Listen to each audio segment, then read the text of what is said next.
Ladies and gentlemen, I'm Dean of College of Business at National Taipei University. My name is Yushen Chen. Okay, it's my pleasure to open this Gcsf 2020 first. Okay, so in the beginning, I would like to thank for the sponsoring from ABC Taiwan Electronics Corporation. Okay, especially our outstanding alumni, Chairman Joseph Xu. Okay. Okay, so in the beginning, we have two sections. Okay, in this GCSF 2020 first. Okay, and section A, our chair, Professor Cai Ji Guo. Okay, and section B, our chair, Professor Jian Liang Guo. And we accept 10 papers, okay, in GCSF 2020 first. Okay, so in the beginning, we have open remark from our chairman, Joseph Xu. Okay, let's welcome our open remark from Joseph Xu.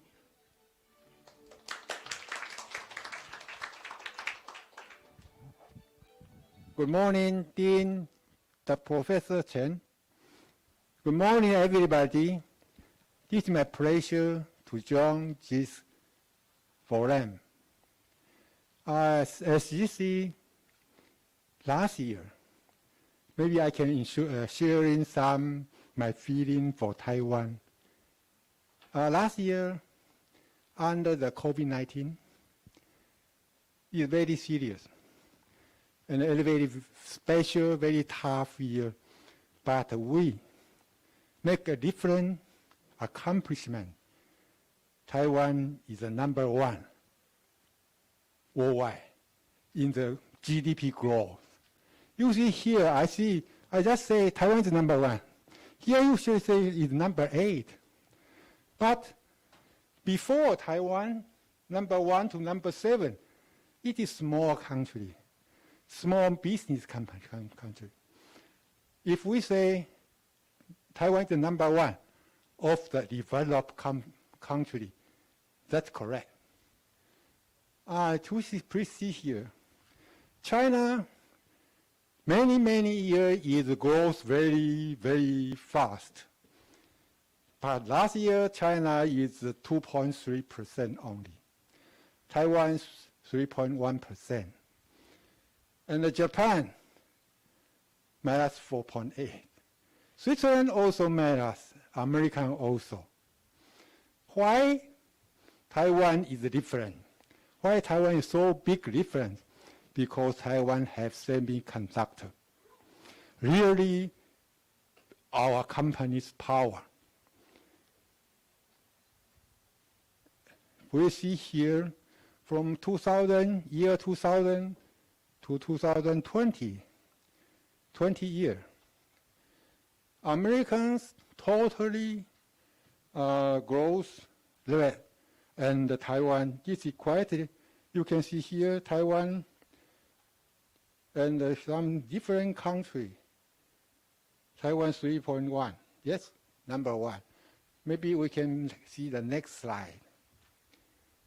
Here is see the total GDP growth up. American is about double to 21 trillion US dollar for total GDP. Taiwan is small country, but it is very good growth up. It grows up about 2 times. From here, 300 billion to 600 billion, this kind of city. China is very fast, about 12 times compared with 2020 year. Very fast country. And Switzerland, I will also take Switzerland here. He's about 2.6 times compared with 2000 year. But actually, Swiss franc is still appreciation in spread. So if we calculate, adjust it, it really there are 3.8 times of 2000. So my image, if Taiwan can see some development feature in Switzerland, that is a good thing for Taiwan. For this one, maybe we can compare. He is the number one per capita. The number two, America. Yeah, China is lower because many people, total production very big, but average is still poor. Japan is very special country. After 50 years, very fast growth. Then 2000 years, then from 2000 to 2020, they only total 20 years 4% compared with last year for the total production. Switzerland, many different things. I think many of the friends you maybe stay in Switzerland in the lakeside hotel to enjoy your summer vacation. It is really very good country. I like it. My first customer also in Switzerland, Swiss franc. Maybe some of the European communication internet network still in Europe hotel still using Swiss franc. This very special country, very special company developed. Maybe we can see the other slide. Next slide, okay.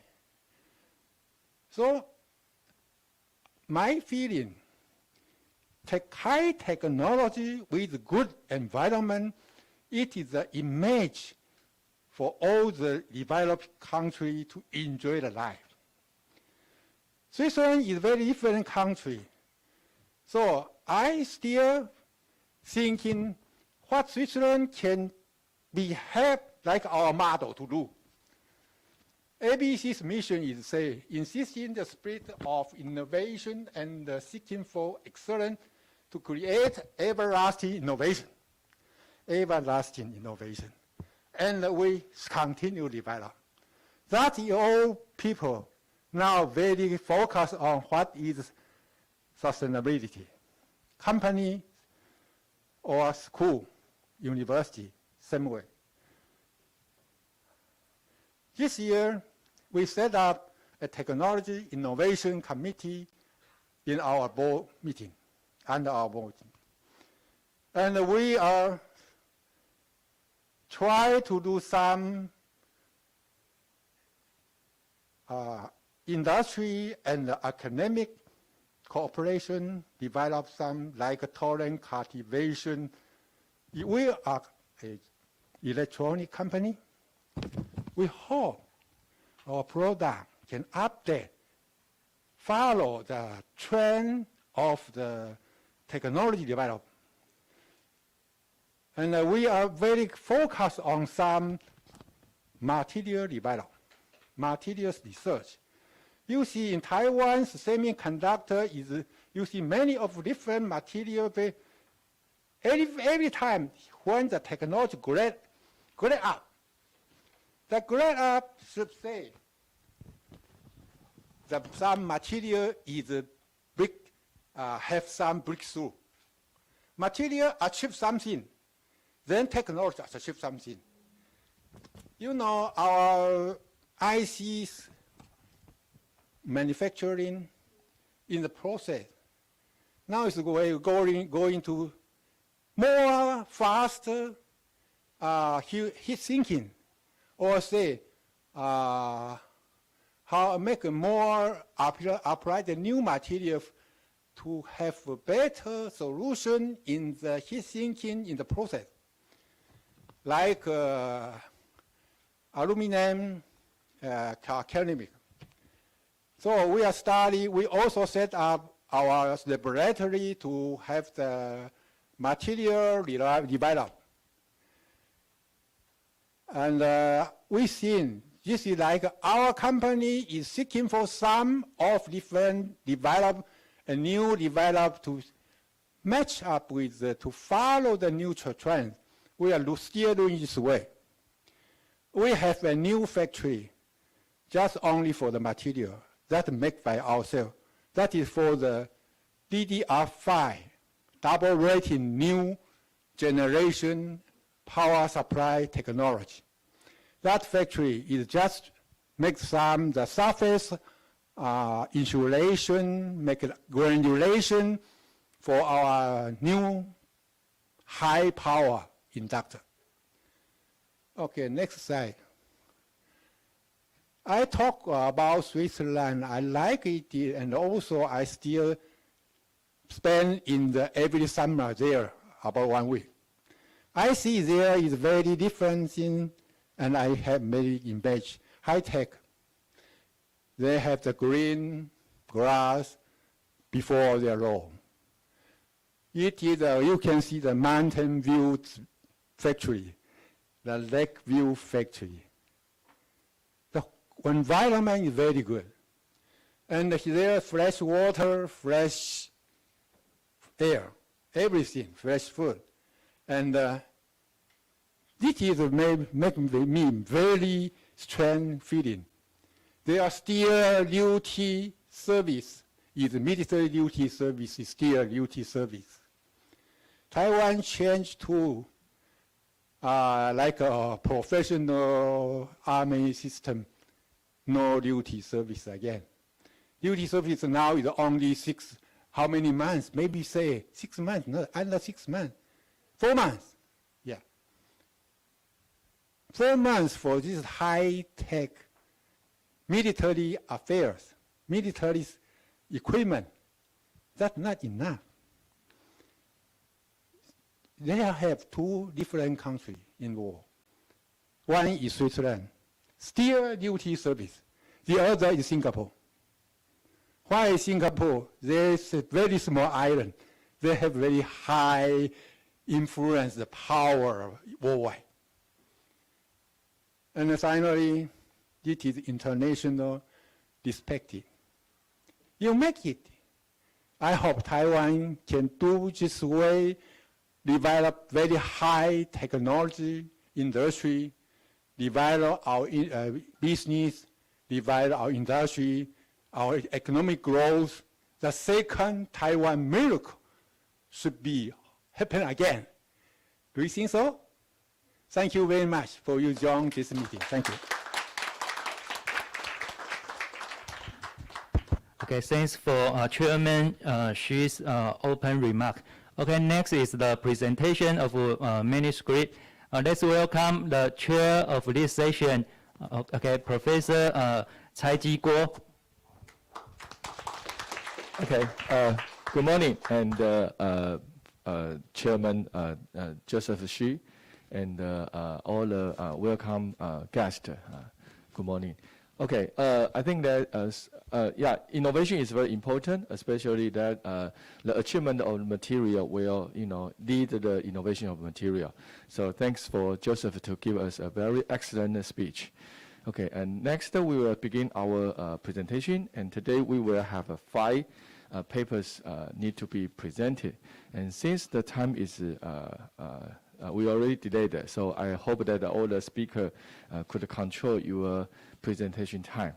And yeah, since okay, we will switch the first paper and the second paper because the first papers also she just arrived, so we just give her plenty of time to relax. And so the first paper will start from the impacts of the green bond insurance on profitability and operational performance, evidence from the U.S.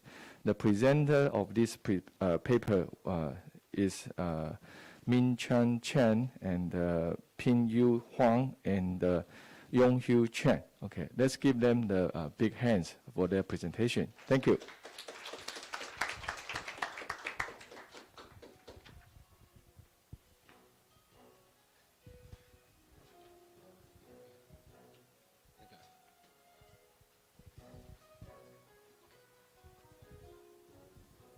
Okay, thank you everyone. Good morning, and thank you the chair and our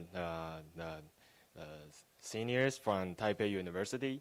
So I'm the graduate student from National Zhongzheng University, and I'm the co-author of this paper, Impacts of Green Bond Issuance on Profitability and Operational Performance, Evidence from US. So my advising professor is Min Changzhen, and because his tight schedule, he cannot be here today, so I will represent for him.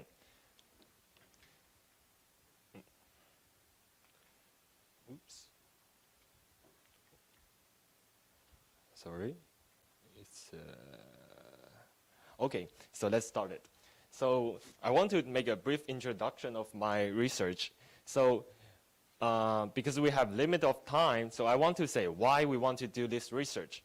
It's because we have a lot of environmental issues in 20th century due to our fast economic growth, just like our senior said. Taiwan have so many development, and as all around the world is the same. So it also brings us a lot of environmental issues. So that's why we develop green finance and green bond. So as a researcher, we want to know whether a rational firm should issue a green bond or involving green finance. And also, this is an interesting topic because prior literature shows that green projects, like the firms devoted into green innovations, they can actually reinforce their corporate performance in terms of profitability and operational performance. And there's a specific study in Zhou and Q 2019. They shows that the impact of green bond issuance on corporate performances are positive and significant with Chinese sample data. So it's interesting. In China, the firms issue green bond can increase their profitability. So we are wondering that if other countries, in other countries, the firm can do the same. So we use US, which is the second largest green bond market, as our sample to compare the impact of green bond issuance. And we also do some literature reviews, but as the time is limited, so I will only show that the impact of green bond issuance, including the impacts on the stock market reactions, the impacts on the corporate performances, and the impacts on CSR and ESG reactions. So as I show here, first, the stock market, sorry. Let me go back to that page. Here, okay, the point A, the stock market reaction, the impacts on stock market is mostly positive around the world. There's a lot of study already focused on the impact of green bond issuance on stock market because it's the direct impact on the shareholders. So it's mostly positive. It's interesting because before we usually think that if some company issue green bond or involved in green projects, it may have to spend a lot of money to doing something like environmental or green that costs them a lot. But instead, their shares goes up. And the point B is the corporate performances. Like I said before, Zhou and Q 2019 already found there's a positive and significant impacts on corporate performances. However, their sample only focus on China data. And for CSR and ESG reactions, we also found that from prior literatures, the theory against greenwashing, which means that these firms issuing green bond, they are really doing something to the environment, to the green innovation. And there's another also interesting things that how can we say that green bond issuance lead to the positive impact of corporate performances? Maybe they're just correlated.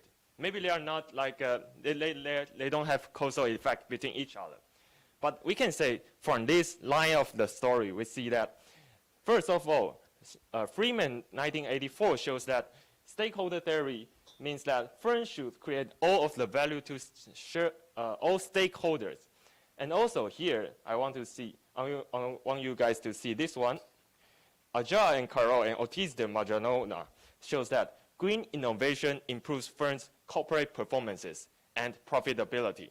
That's important because green bond is to push the firm to do green innovation.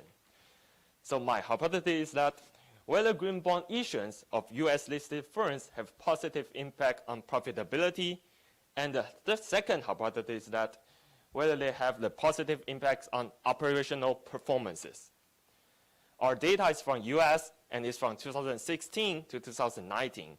And our main dependent variable is ROA, which represent for the profitability, and GPN as a proxy for the operational performance. And for the methodology, because of the time limit, I will just skip it. Sorry. So I will just go to my empirical results. So first of all, we want to see that is these firms really different before they issue green bond and conventional bonds. So from this table, we see that these firms that issues green bonds, they usually have actually, they have different ROA and GPN before our matching method. And after our matching, the methodology, we find out that they become the same, like this. So then we can compare these two group of the two different treatment and control group. And this is our empirical result from the regression. So my dependent variable in the first regression is ROA, and as we can see here, I will just choose the second column here to represent our result. The green bond post, which is our main independent variable, the dummy variable from DID method, is positive but insignificant in here. As you can see, the coefficient is 0.15, but the t-test is insignificant, which is different from the prior literature that shows positive and significant effect on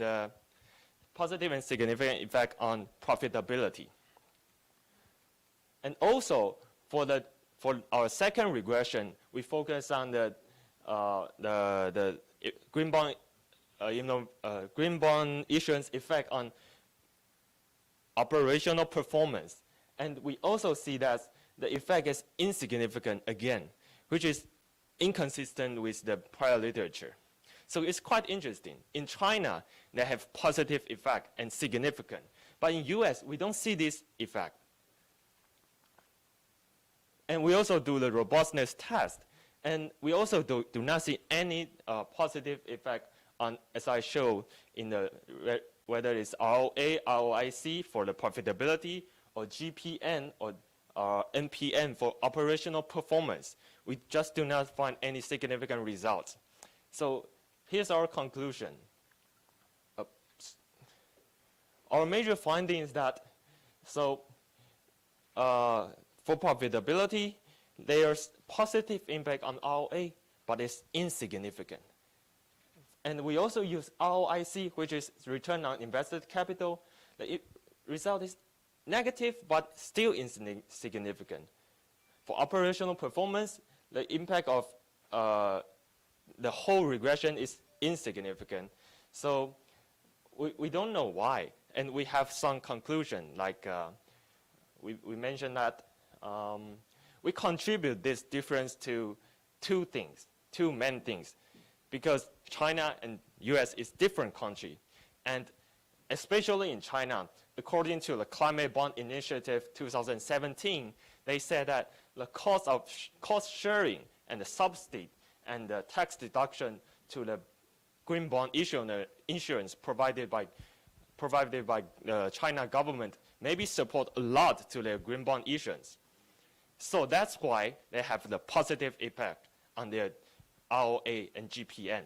Because if without that, they may have to spend something like the issuance cost or some other cost to issue the green bond, which leads to that they don't have that positive effect anymore. And second, many Chinese listed firms, they are state-owned firms. So they have higher possibility to get the things like cost-sharing subsidy I mentioned before that granted by Chinese government. So the implication is that China as a state capitalism country, they have positive impact on green bond. US, they don't have it. So we see that policymakers actually plays a very, very important role in the development of green finance and also the green bond. So if we want to push the development of green finance or green bond, like maybe in Taiwan, we should consider about this as well. Like if we want to subsidize our green bond issuers or not. If we do so, can we improve the ROA or GPM or not? We don't know. But from this study, we might know something now. Like the example from China is positive. The example from US, which is a free market, is a market capitalism, they do not have this effect. Maybe in this country, because in Taiwan we are the market capitalism, we are not like a state capitalism. Maybe we need more stakeholders, like big banks, and also like many different participants from the capital market to push the development of green finance. So that's my result. Okay, thank you everyone.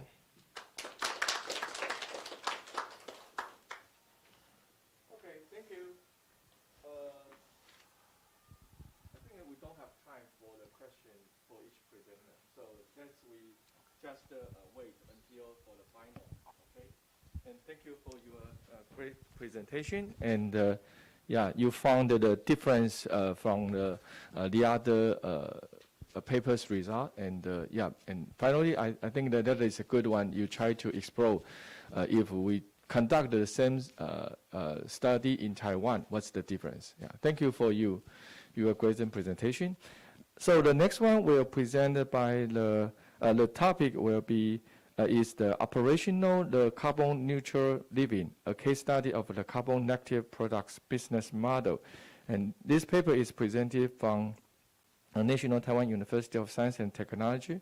And the author is the Yuelong Hong and Li Jianming and Cai Jikuo. Okay, let's give her a big hands.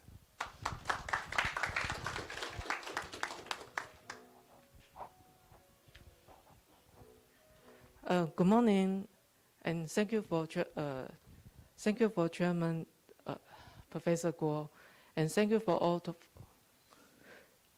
taking time to listen to this presentation. I'm honored to have a presentation to publish our research of analyzing the carbon neutral living, a case study of carbon negative product business model.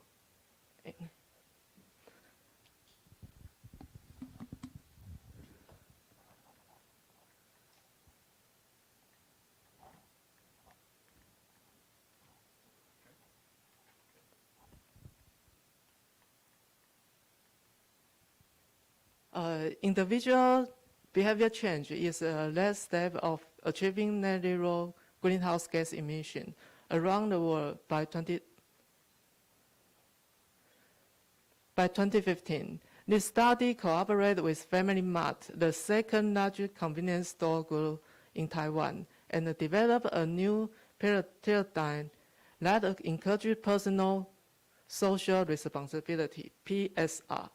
We apply the concept of nudging and design the choice environment, promoting individuals to make choices that align with their state intention for practicing carbon neutral living.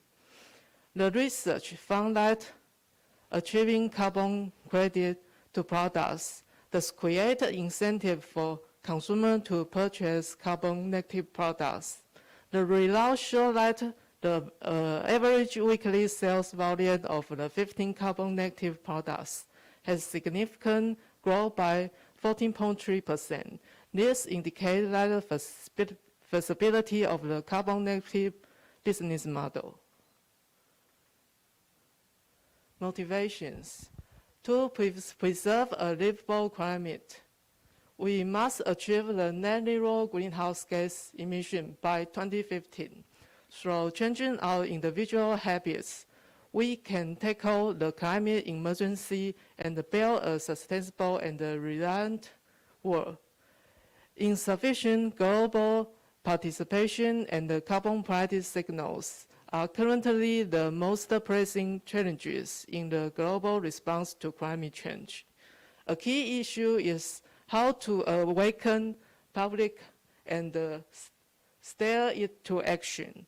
And promoting low carbon consumption is one of the most effective strategies to control carbon emission from production by entirely.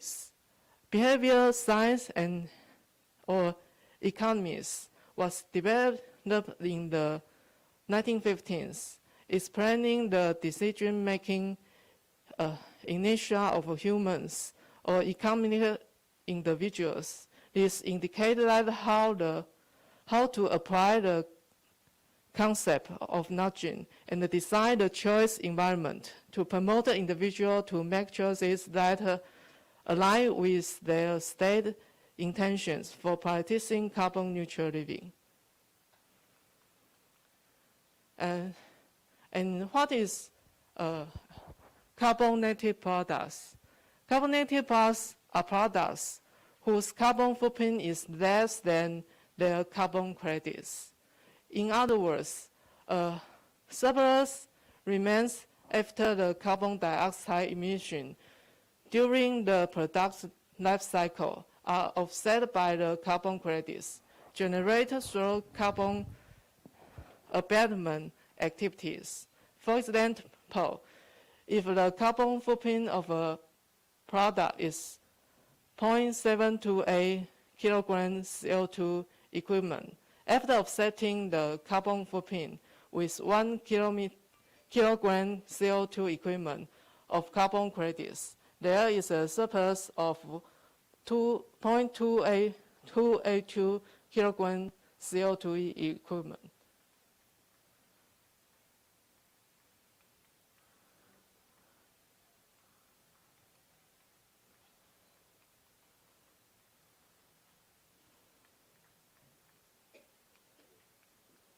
And then we talk about the personal carbon trading. Personal carbon trading, PCT, refers to accumulation of the carbon credits by individual through the trading of the carbon assets attached to carbon neutral or carbon negative products. PCT is one of the most effective ways for generating momentum for change in society, promoting low carbon consumption behavior and achieving global goals to reduce greenhouse gas emission through the reduction of the personal carbon emission.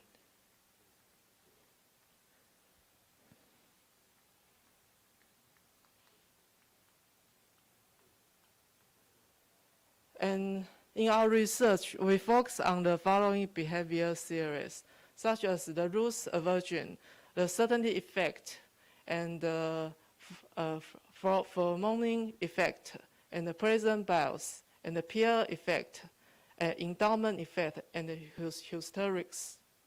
And these theories indicate that how to apply the concept of nudging and design the choices environment.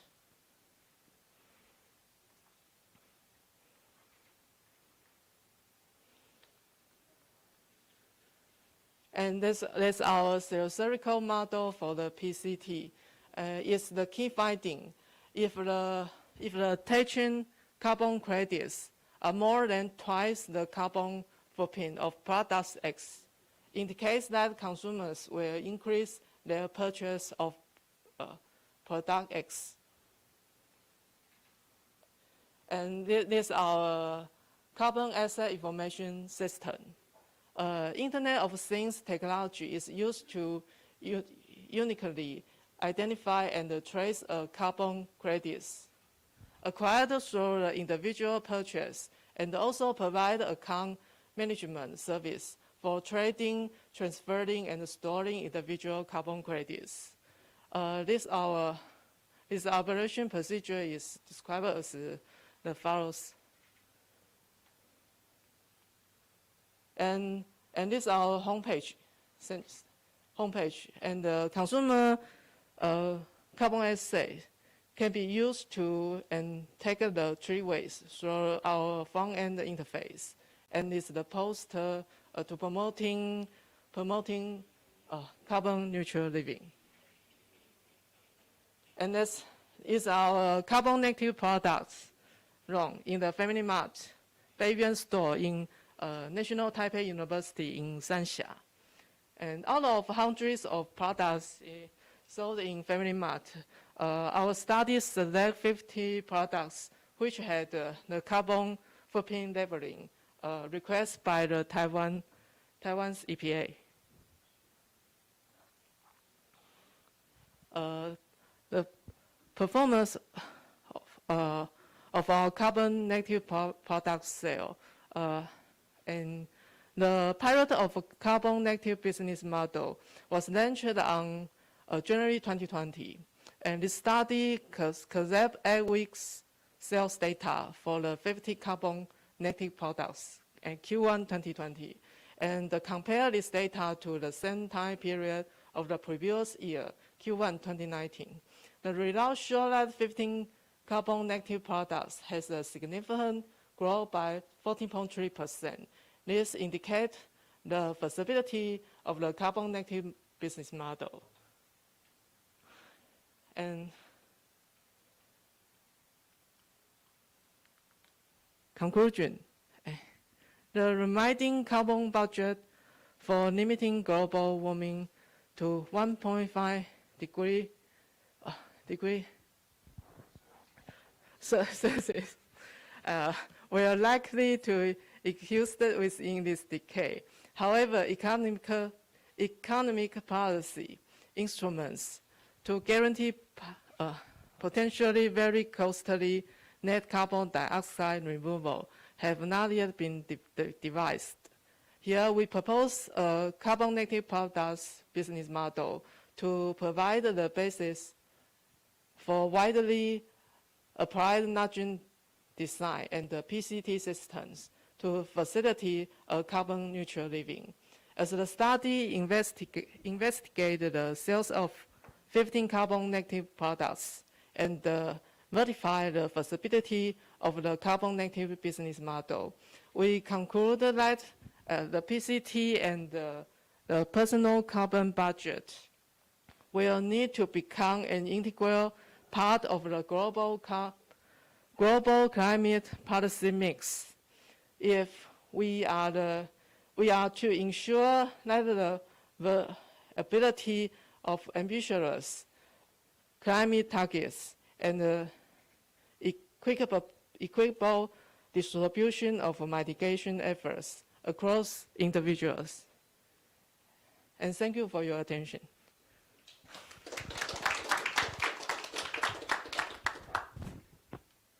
Okay, thank you for Hong Yuelong. She presented the ICT model. I think that maybe you live in around the Taipei University in the Sanxia area, and you can go to the Family Mart to buy the negative product, and then you can buy your own carbon bonus, so you can trade your money. Okay. Okay, the next one will be, the paper title is the Sustainability Leadership to Enhance the Organization Performance, Mediating the Effects of Psychological meaninglessness between Ethical Leadership, Employee Well-being, and Employee Engagement. And this paper is presented by the National Taipei University, and the presenter is the Wenting Li and Chong-Yun Li. Okay. I think the pointer you should point like this way, right? So where is the computer? Yeah, the handsome guy there, okay? The red button.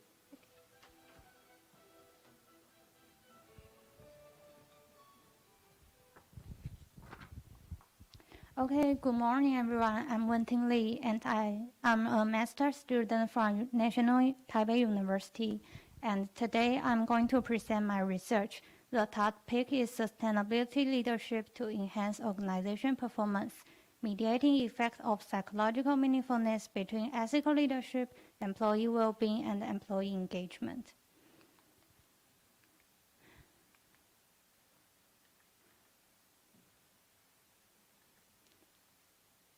The presentation will be divided into 5 parts. At first, I will talk about the background of this research. With the psychological pressure and uncertainty caused by the current changing environment, such as COVID-19 pandemic, have a negative effect on employees. Employment relations issues become more and more indispensable.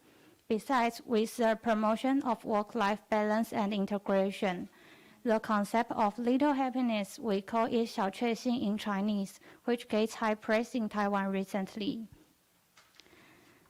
More and more employees and companies have begun to pay more attention on employee well-being. It is because a fulfilled employee can result in improved staff retention and higher performance. Furthermore, based on past research, employee well-being and engagement have a positive impact on organizational efficiency and performance. So, our research focuses on these 2 variables. And the next part is research gap. Only a few researchers validate how psychological meaningfulness can play a role in mediating ethical leadership and employee engagement. And they also put employee well-being as a variable rarely. Therefore, based on the importance of employee well-being and engagement, this research discusses the unclear relationship among ethical leadership, employee well-being, and employee engagement. In this paper, the main purpose is to integrate and expand prior perspectives of the empirical literature on ethical leadership. Besides, because prior studies were conducted in Egypt and Malta, the results may not be applied in Taiwan directly. We expect that our research can examine the inferences via Taiwanese data and make contributions to the working environment in Taiwan. And the next part is literature review. This is the definition of these 4 variables that we adopted in the research. Please take a quick look. And next, I'm going to talk about the hypothesis. According to AMS Mustafa et al., followers will experience meaningfulness at work when leaders link the work to a moral purpose and highlight how important it helps organizations to achieve the goal. Hence, we hypothesize that ethical leadership is positively related to psychological meaningfulness. Employee well-being is the positive affective state associated with happiness and meaningfulness at work. According to past study, psychological meaningfulness fulfills the desire for the sense of purpose, control, valuation, and justification. Furthermore, these 4 desires are considered as predictors of well-being. Based on these reasons, we propose H2. Psychological meaningfulness is positively related to employee well-being. Many researchers find that meaningfulness plays an important role in organization. Besides, according to Han and Song, an experience with meaningfulness can affect employees' positive organizational behaviors. Thus, we hypothesize that psychological meaningfulness is positively related to employee engagement. Several studies have shown that leadership plays a significant role in providing good working conditions and opportunities. It also improves work efficiency and promotes employees' attitude to their job. And eventually, it will cause positive results in well-being, productivity, and performance. Therefore, linking the leadership style to employee well-being and making efforts to promote it are likely to produce positive results for organizations. Therefore, we hypothesize that ethical leadership is positively related to employee well-being.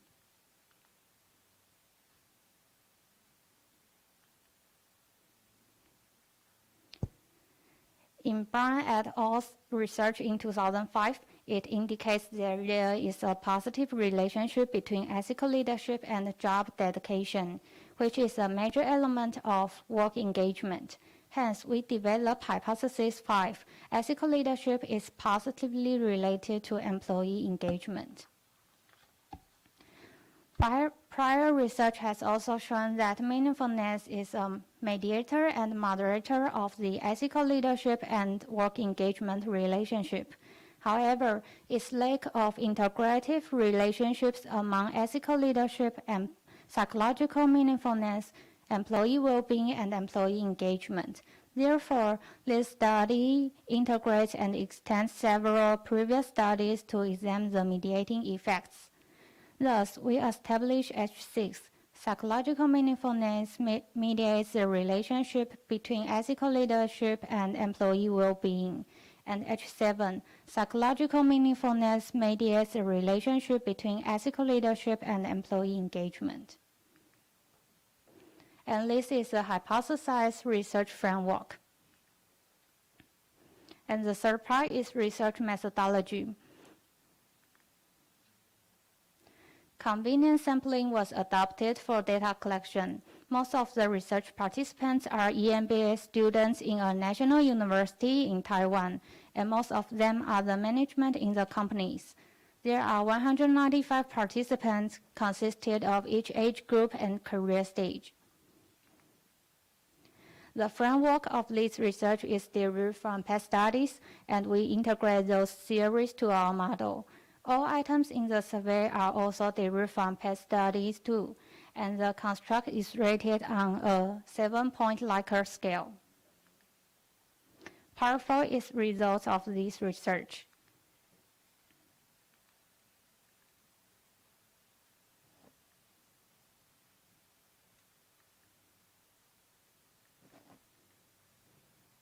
Table 1 shows that the correlation coefficients between variables were less than the square root of FE for each variable, which provided support for the discriminant validity of the scales.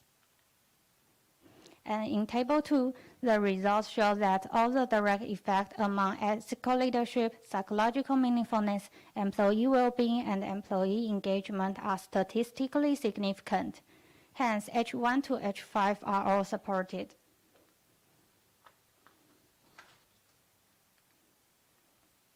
And Table 3 shows that the z-value of these all effects is above 1.96, and 0 is not included between the bias-correlated upper and lower bounds.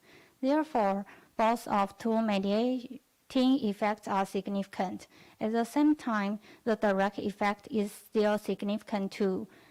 Thus, there is a partial mediation effect of psychological meaningfulness between ethical leadership and employee well-being, as well as ethical leadership and employee engagement.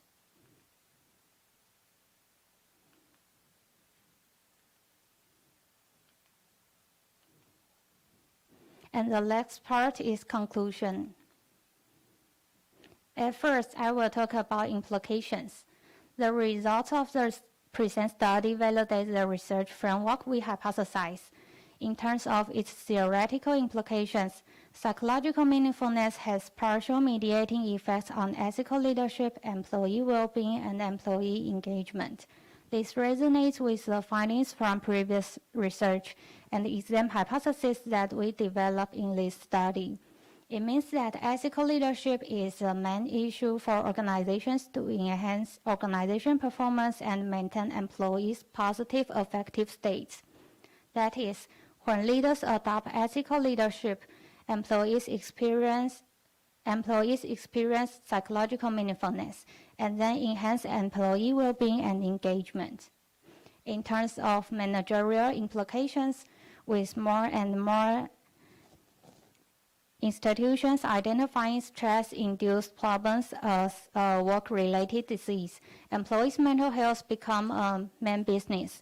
It means that companies must make changes to deal with the problem, and the concept of ethical leadership deserves a critical consideration. With leaders practice ethical leadership, such as listening to the views of subordinates, employees will experience meaningfulness and enhance well-being and engagement. And next, there are several limitations should be recognized for future research. First, we utilize a convenient sampling technique to recruit participants, and thus, these findings may not be widely used among all industries. Next, this research only collected cross-sectional data, which may not find out all factors and longitudinal information. Hence, future research can use other methods or adopt several methods simultaneously to collect data, such as interviews. By doing so, the research will better explain the reason that enhance employee well-being and engagement. It's the end of my presentation. Thanks for listening.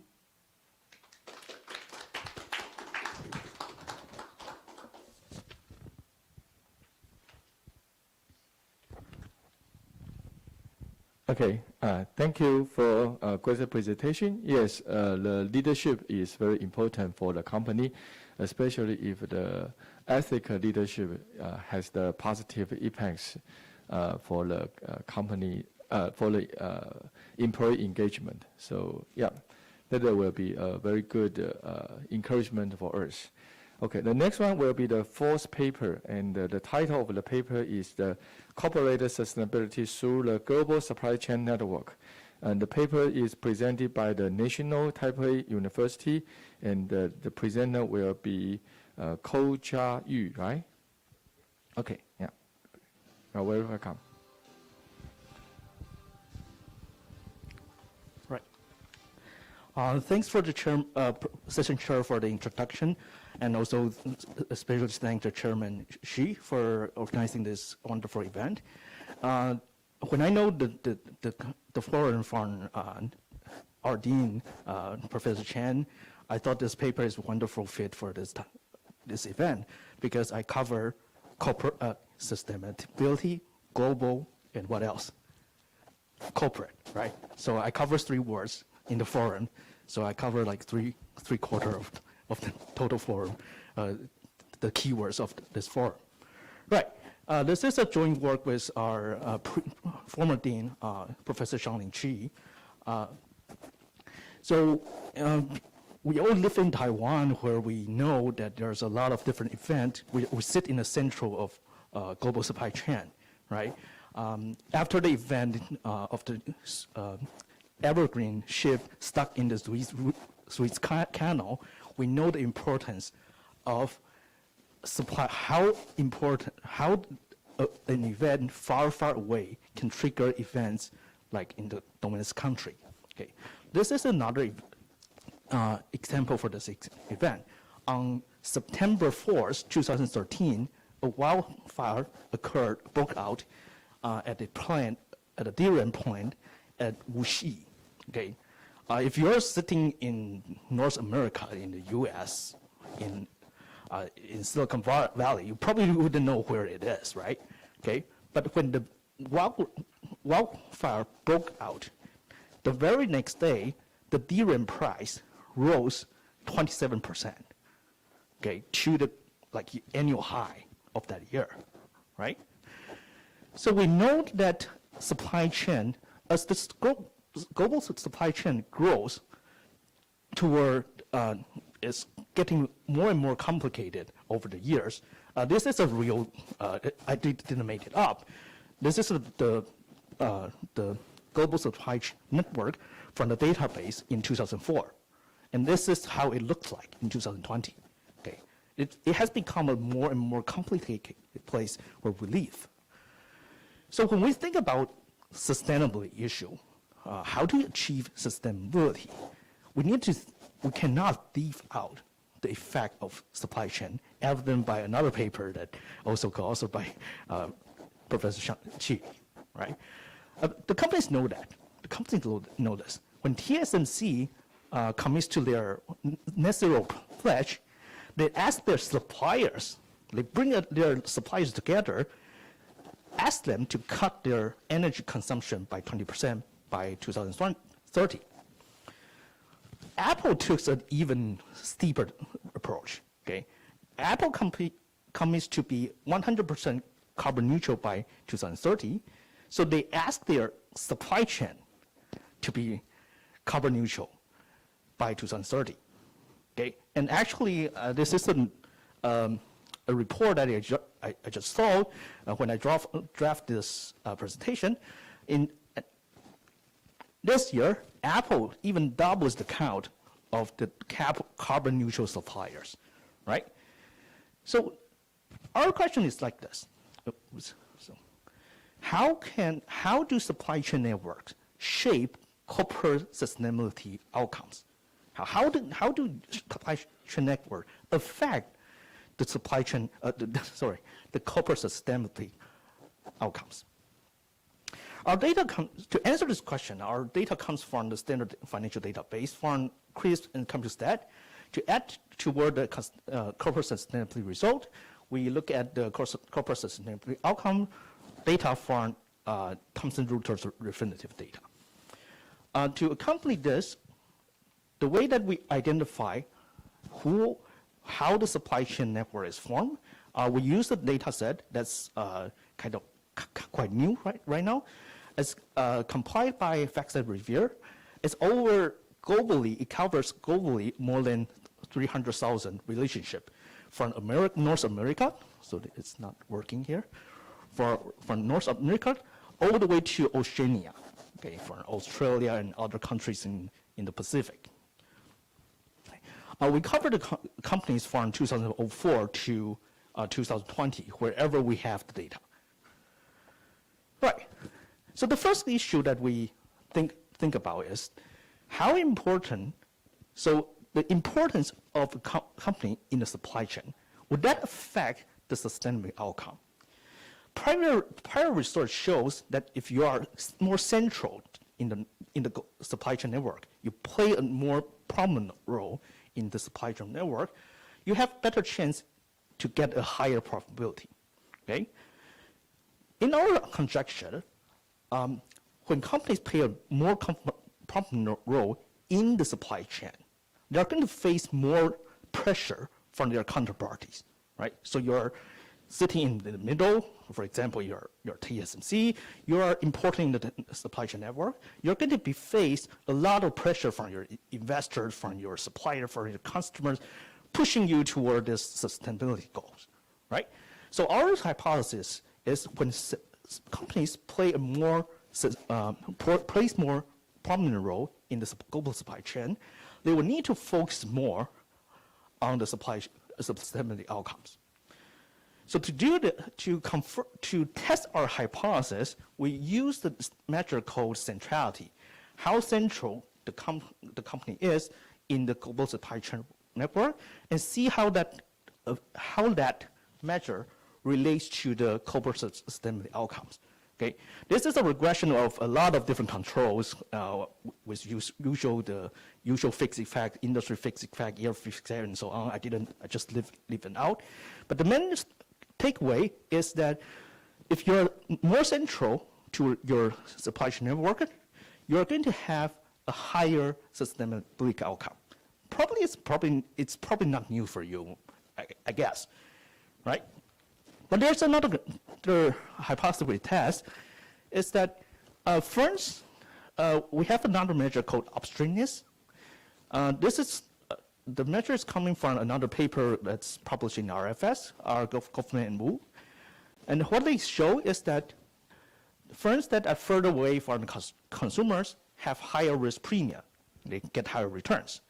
And they have higher exposures to aggregate productivity. Okay, so our hypothesis is like this. So if you're a firm that's sit away from the final consumers, okay, we have like Family Mart paper that look at the consumer's decision affecting the carbon neutral outcomes. So if you're further away from consumers, you're not going to subject to the scrutinies that you're faced when for your only simply supplying some parts in the for the firms that's facing the consumers. Okay, so what we conjecture is that when companies are located further away from customers, okay, which means that you're not like facing the pressure from your customers, they will not focus as much on corporate sustainability. Okay. and already so confirms the outcome. The upstreamness were measured by a variable code layer. So it looks at how many companies do we have, our company has, away from the ultimate consumer. So it's kind of the shortest distance, kind of like that. So again, we have the usual control and also the fixed effect, industry fixed effect, year fixed, and so on. So upstreamness would be, and the ESG score and the corporate sustainable outcomes are negatively correlated. Okay. So also we go a little bit deeper and to look at how the prominence and upstreamness affect ESG subscores. Okay, the E subscore, S subscores, G subscore. The result stays the same with a lot of different robust checks. Okay. So our conclusion is like this: when you are sitting more central in the supply chain, global supply chain network, you are going to face higher pressure, so you're going to deliver better outcome in corporate sustainability. If you are sitting farther away from the consumers, final consumers, you are going to be facing less pressure, which means that you're going to deliver less. Okay. So there, it's kind of highly preliminary at this stage, but there are a lot of different features that I'm going to we're currently doing for this paper. One thing is that we didn't really address the causal issue. Second issue is that the database is actually much deeper than it is, because the database, unlike the usual database that covers supply chain network relationship, we cover a global global companies. Okay, so we could look at one thing that we could look at is that how different culture could affect the corporate sustainability outcome. Okay, so thank you for the time, and I hope you enjoy the rest of the morning. Thanks.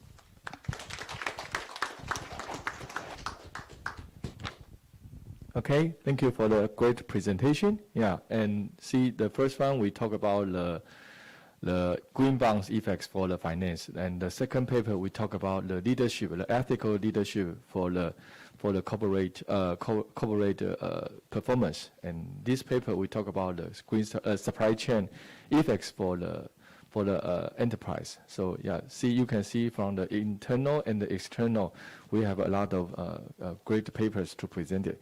Okay, the final one is the paper title is the Entrepreneurial Cognition and the Environmental Sustainability, a Stakeholder Perspective of Taiwan SME.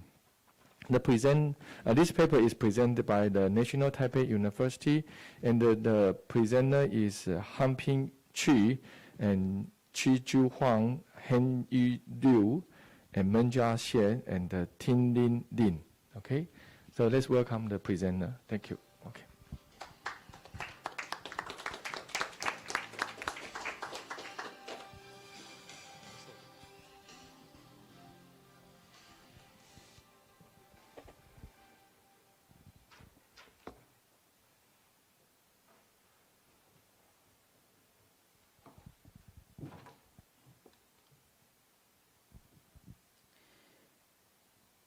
Thank you for the introduction by our chair. Good morning, everybody. My name is Hanping Zhu. I am now a PhD student from the Department of Business Management in National Taipei University.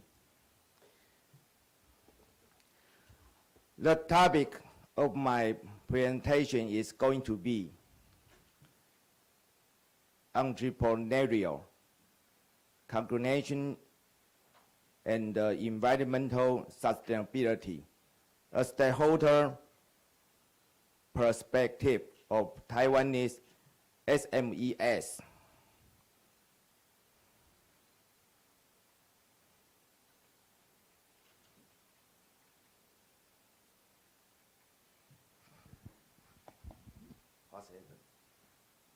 Thank you.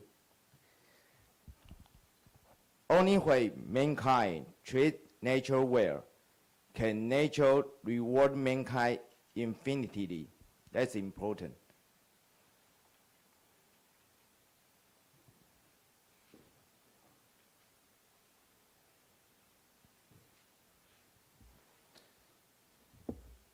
My presentation outline will include introduction and literature review first, followed by the methodology and the case analysis, and finally, the conclusion and the recommendations will be addressed.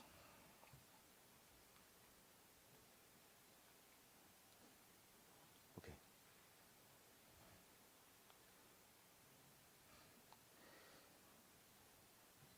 Three SME is Taiwan, where it's meant by case study,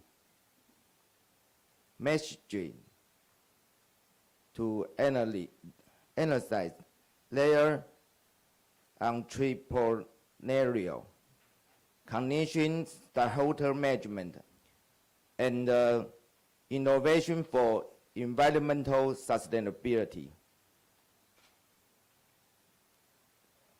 We hope this research can provide SMEs with some strategic suggestion of environment sustainability, innovation, and future research.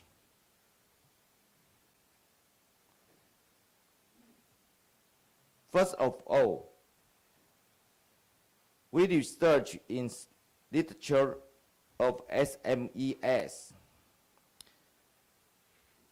entrepreneurial congregation, CSR, objectives, and innovation for environmental sustainability.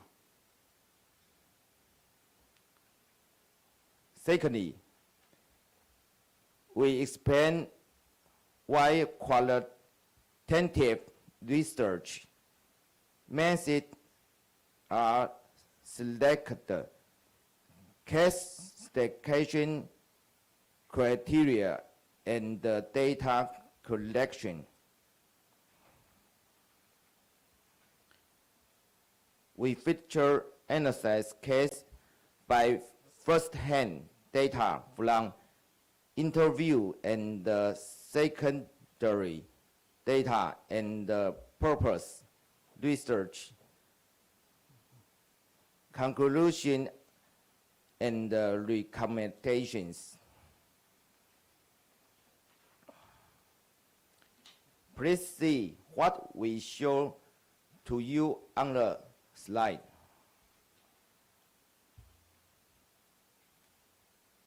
This study used qualitative research methods to understand the enterprise condition and stakeholder concern about environmental sustainability during the entrepreneurship process.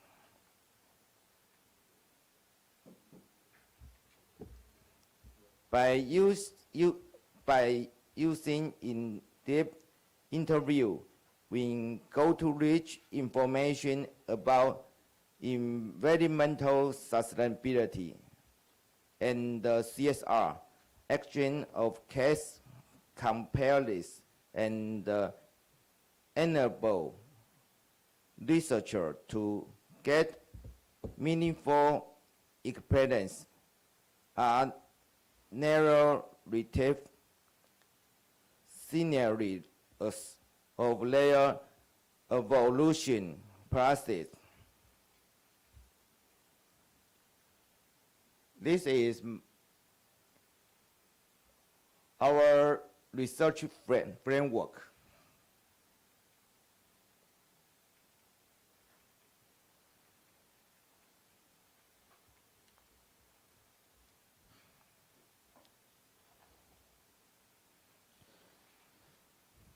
The sampling of this study does not involve involve a return sample.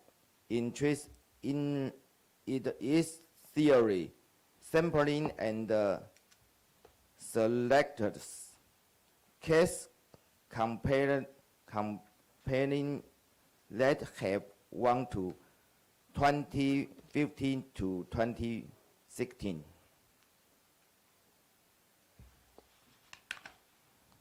Small giant category of command waste management, corporate social responsibility awards.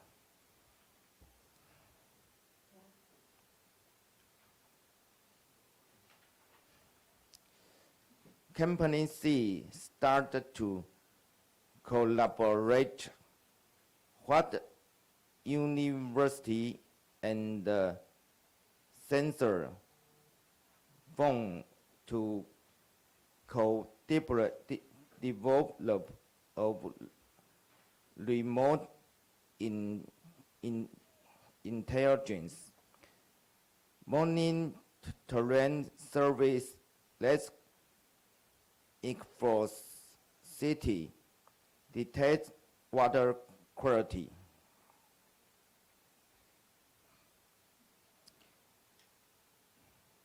The servers can also automatically send message to lose about person, loss cost and risk, or hazard when a detect abnormal situations.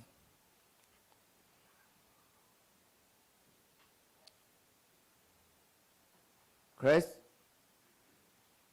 considers can benefit from the service through angel saving and avoidance over water pollution and plan the ever more experience of future info on environment research program.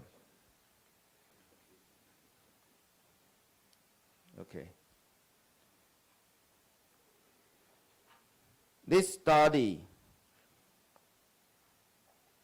selected 3 Taiwan SME and used in-depth interview to express how they configure limited resources to the exploitation of stakeholder CSR interest.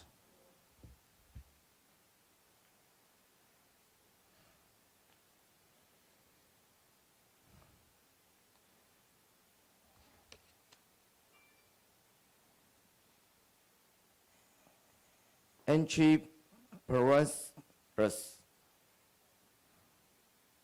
sense opportunity, size opportunity, configure resources, put in practice innovation for environmental sustainability and the CSR. The 3 cases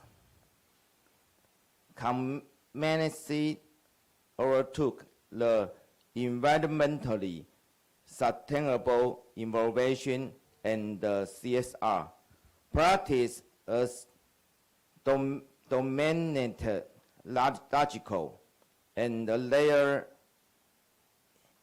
internal and external. Partners has common CSR value.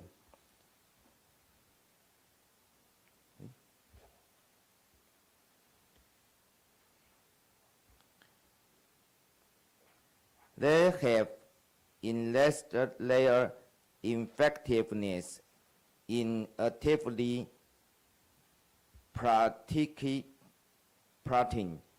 in resources configuration.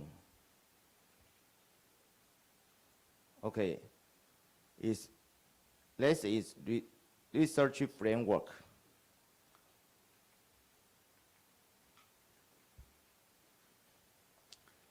This study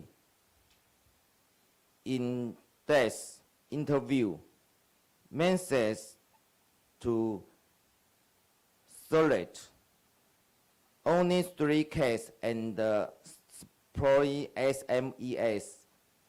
Sustainable innovation is dynamic capability development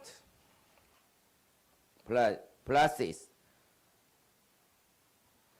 The result can provide insight into the rich experience of case compare and entrepreneurs thinking of sustainable environmental innovation.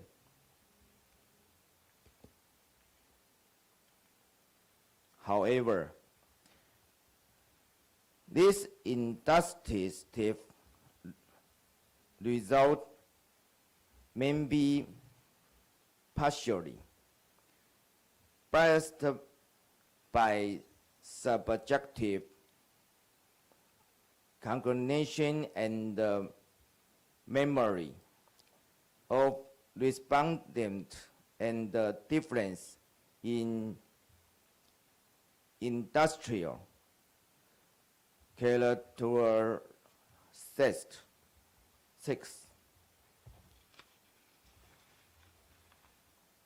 Researchers interested in from this topic will be encouraged to select material case from the single industry for comparison of verify the result of this study.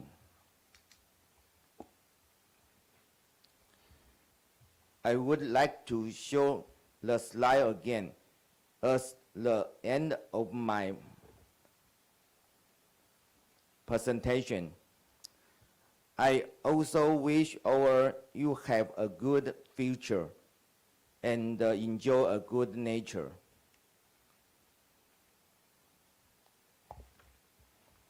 Thank you for listening.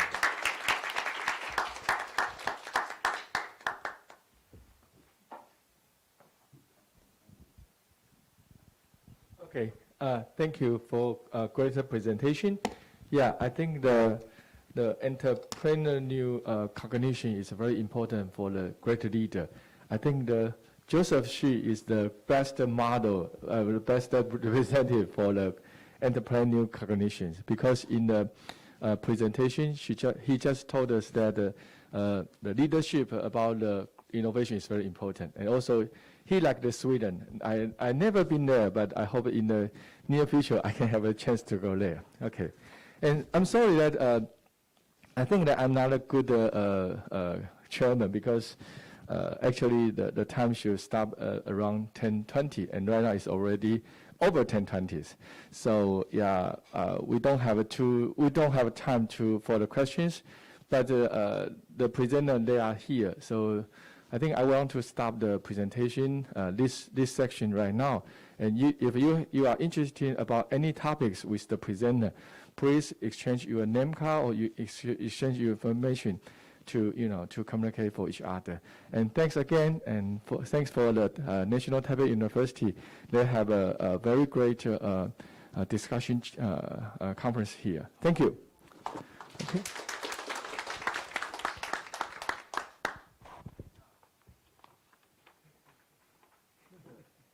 Presenter, would you please come here? We can take a photo for the evidence that you presented.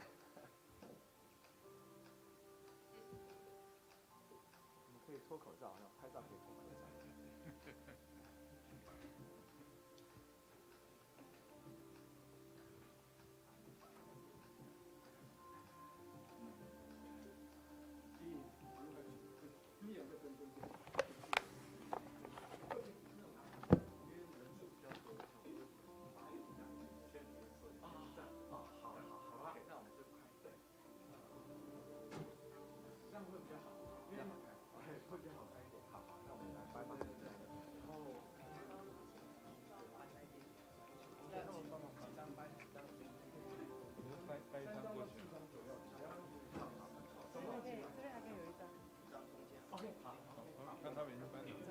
靠近，再一张，再一张。就是您这样董事长坐中间啊，董事长，还是一种尊荣，对，这是尊荣。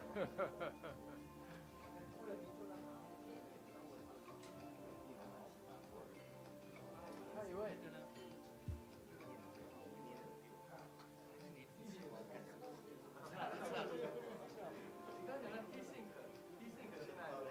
再加一张椅子啦，再一张椅子，你们两个一起上来。再一张吗？再一张。OK， 好。再加来。那这样子，不好意思，前面椅子再帮我站一下，我要再移过去一点点。对，因为变6张了。再来。好，然后这边再帮我椅子拉靠近。对。然后待会拍照的时候，口罩可以先暂时拿下来。然后衣服整理一下，头发看要不要整理一下，对，要梳一下。哎，好。不用，这样。哎，不用，不用。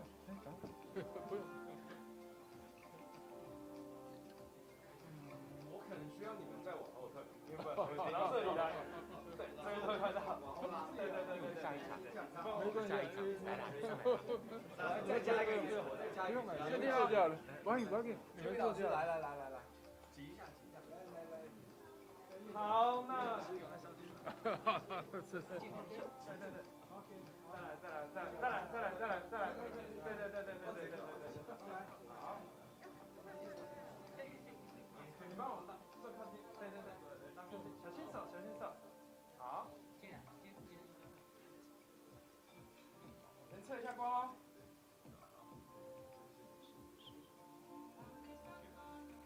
看一下哦。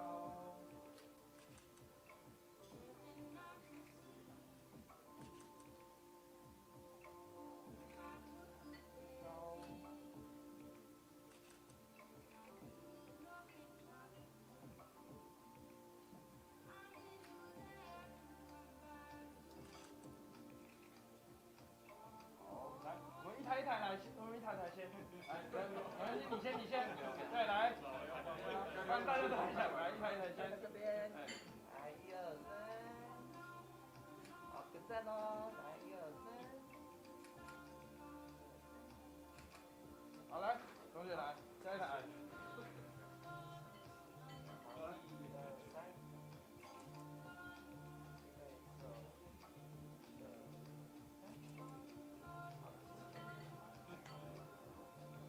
这里哦，都看镜头哦。好，来。对，最后一台，加油！好，来，我们开心一点哦，来，1、2、3。好，我们再一张，1、2、3。好，因为这是第4届嘛，然后我们比个4，好不好？对，4正式都反式都 OK， 对，不要挡到脸。它下来一点点，放在胸口这边就可以了。对，很好，我们笑开心哦。好，来，1、2、3。好，再一张。好，来，1、2、3。OK， 好，谢谢。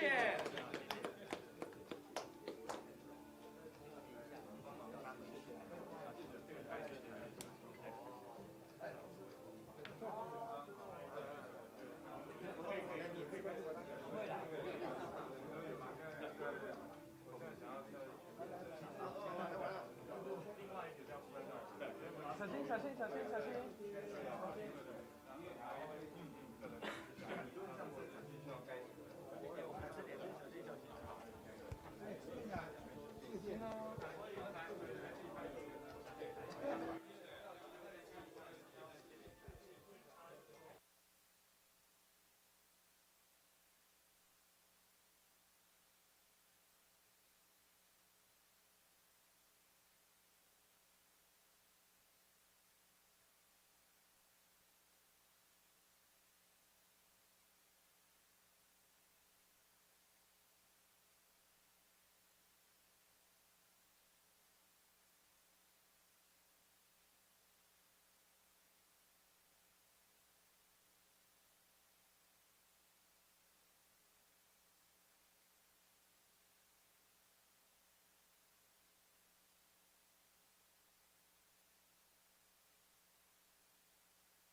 Yes, President Xu and Professor Chen and all the attendants.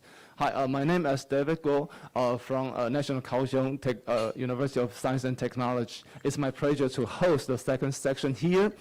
And as a qualified session chair, we have to control time well, right? So in order to avoid some lunch time, I would like to, in the first place, I would like to thank for all the attendants attending these sections. And in these sections, we have 5 papers to present, and one I would like to send some brief overview here. We have one paper talking about the supply chain from the micro perspective, echoing what we have been presented by Professor You. And then we have another 2 papers talking from the meso level. We talk about in different contexts. One is in the traffic context, and another one is in the building context, talking about how the device and different setup, just like the Gaussian model, and something like that, interact with consumers to see whether or not the devices will change the behavior or adoption behavior. And another 2 papers, what they talk about from the micro level, just like how the CSR interact with employees or the consumers. So each paper has different viewpoints, but have complementary perspective as well. So I hope that all the attendants here will enjoy the section here. And then let me remind that for each presentation, we have only 12 minutes for presentation. And to control time well, we will have a so-called co-joint Q&A after the 5 papers have been completed. Is that okay? If that's fine, I would like to change the presenter's sequence slightly. We will first invite the third paper presented by authors by Professor Chi, talking about the climate change and supply chain networks. Let's welcome Professor Chi. Thank you. Thank you, Chair Professor Guo, and Chairman Xu, and CEO Director Xu, and Dean Professor Chen, and all the scholars and all the participants in the session. Good morning. The paper titled "Climate Change and the Supply Chain Network" is written by me and 2 co-authors, Chen Tingxuan and Mr. Dong. And I am from National Taipei University, and Professor Chen Tingxuan is from National Taichung University of Science and Technology. As you know, that the topics of climate finance is more and more important, because we try to investigate the impact of climate change on finance. We call it climate finance. And this is the agenda of my paper. And the main story of my paper is to investigate the relationship between climate change and stock returns from perspective of financial sustainability, and examine whether the supervisory mechanism exists through the supply chain relationships. So I investigate the relationship between 3 variables. The first one is climate risk. Second one is the stock returns. And the third one is supply chain. And we found that attention of climate change and temperature are both positively correlated to stock returns in Taiwan. And while strikingly, carbon emissions are negatively correlated to stock returns, not stock price, sorry, for high pollution firms. And the second one is Apple plays a better role in helping firms in its supply chain to better manage their climate risk comparing to TSMC. And so now I will tell you the reason why I find these empirical results. As you know that climate change poses substantial risk to the global economy, the wealth of societies, resources availability, and firm value. And nowadays, investors take corporate responses to climate change as part of their trading decisions into account, not just focusing on firms' earnings and dividends potential. You can see here, climate-related risk is not only in a firm's direct activities, but also in its supply chains. So the impact of devastating weather events on supply chains and infrastructure can affect the ability of firms to operate safely and sustainably. So I just skipped the slides of literature review, and I focused to discuss the relationship between climate change attention and stock returns in Taiwan, because Taiwan is an emerging country, right? And I used three variables to measure climate risk. The first one is Google Search Volume Index, SVI. The second one is temperature, and the third one is carbon emissions intensity.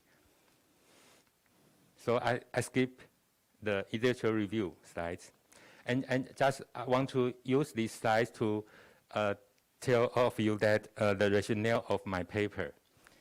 As you can see here, when the climate change, the extent of climate change increases, then the firm's risk will be also higher. So when investors invest in these firms, they will require higher expected returns to compensate for this risk.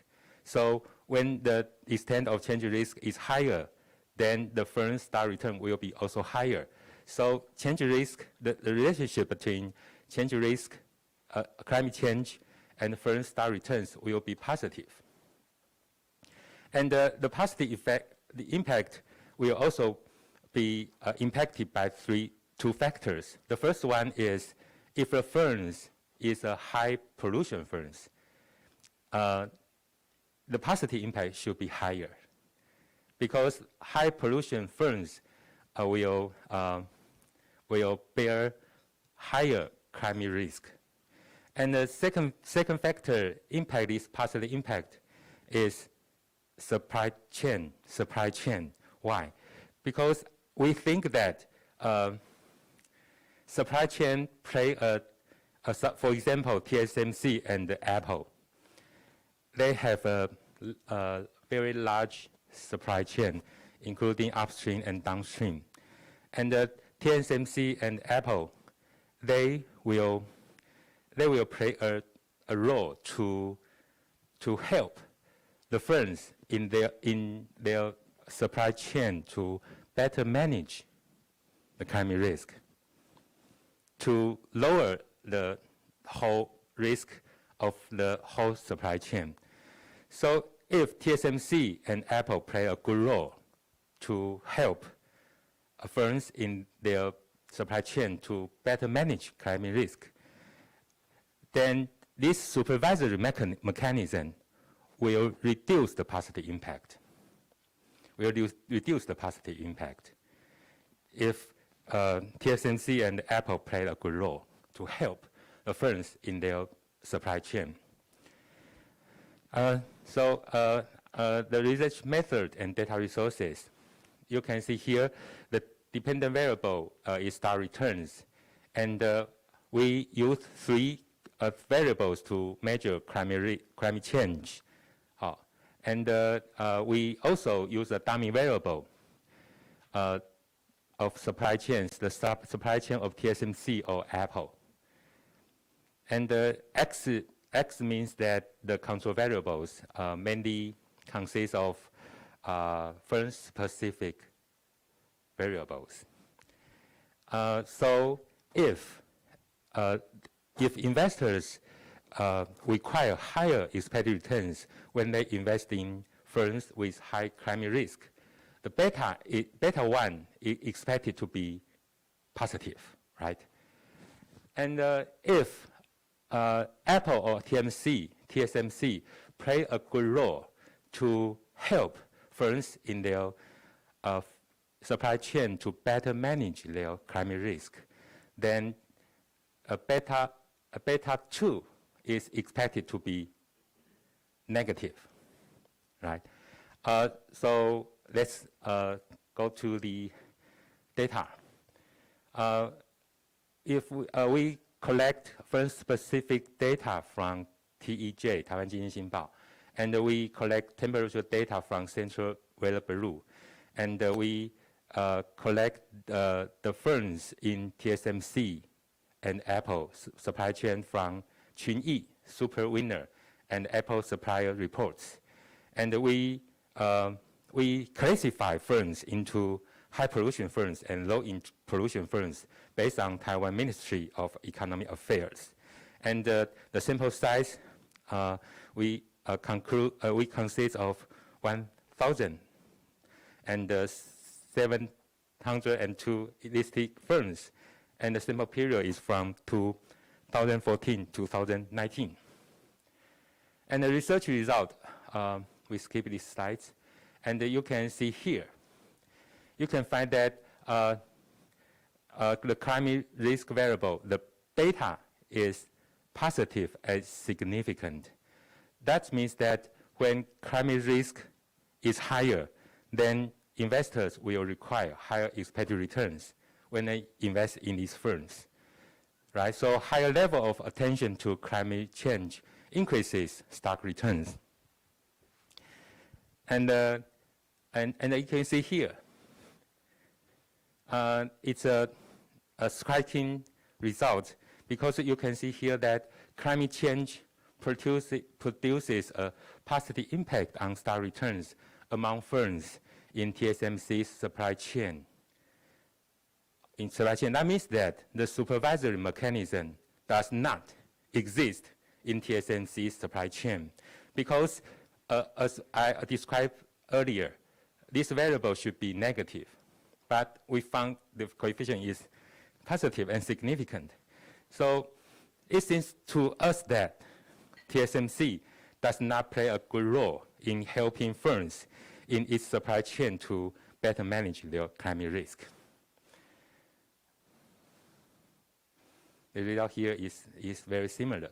And you can see here, if I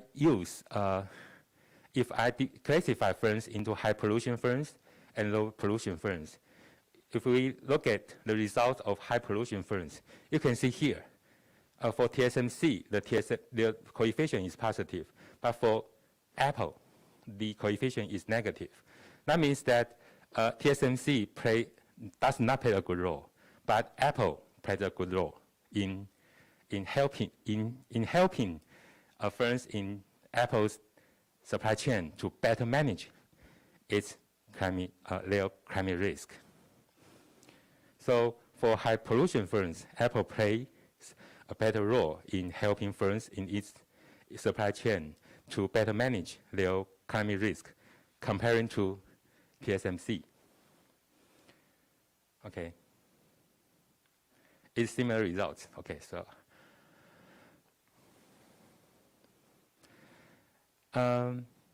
another striking result we found in this paper is that we found that carbon emissions for firms in high pollution subsample have a significantly negative impact on stock returns. It's very, very strange, because if high pollution firms should have high climate risk. So when investors invest in these firms, they will require higher returns. But the result is totally the opposite. So I think the result is very strange, very striking, right? So conclusion. As you can see here, attention of climate change and temperature are both positively correlated to stock returns, while carbon emissions are negatively correlated to stock prices.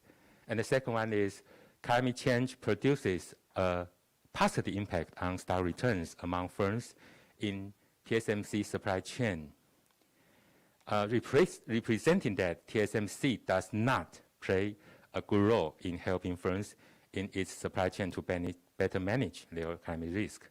And the final one is for high pollution firms, Apple plays a better role in helping firms in its supply chain to better manage their climate risk comparing to TSMC. So I end our presentation here. Thank you.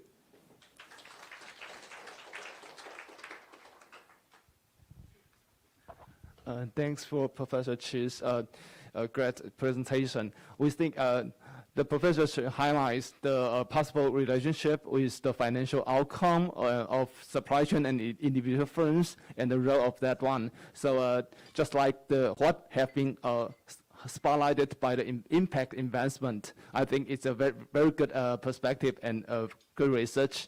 And then we will turn into the micro level, talking about how in different contexts, just like in traffic or in buildings context, the changes of consumer behaviors in order to earn a better green life. And then the second paper is presented by Professor Peng, and talking about exploring the consumers' sharing economy, green innovation, adoption behavior, the GoShare example in Taiwan. Let's welcome Professor Peng.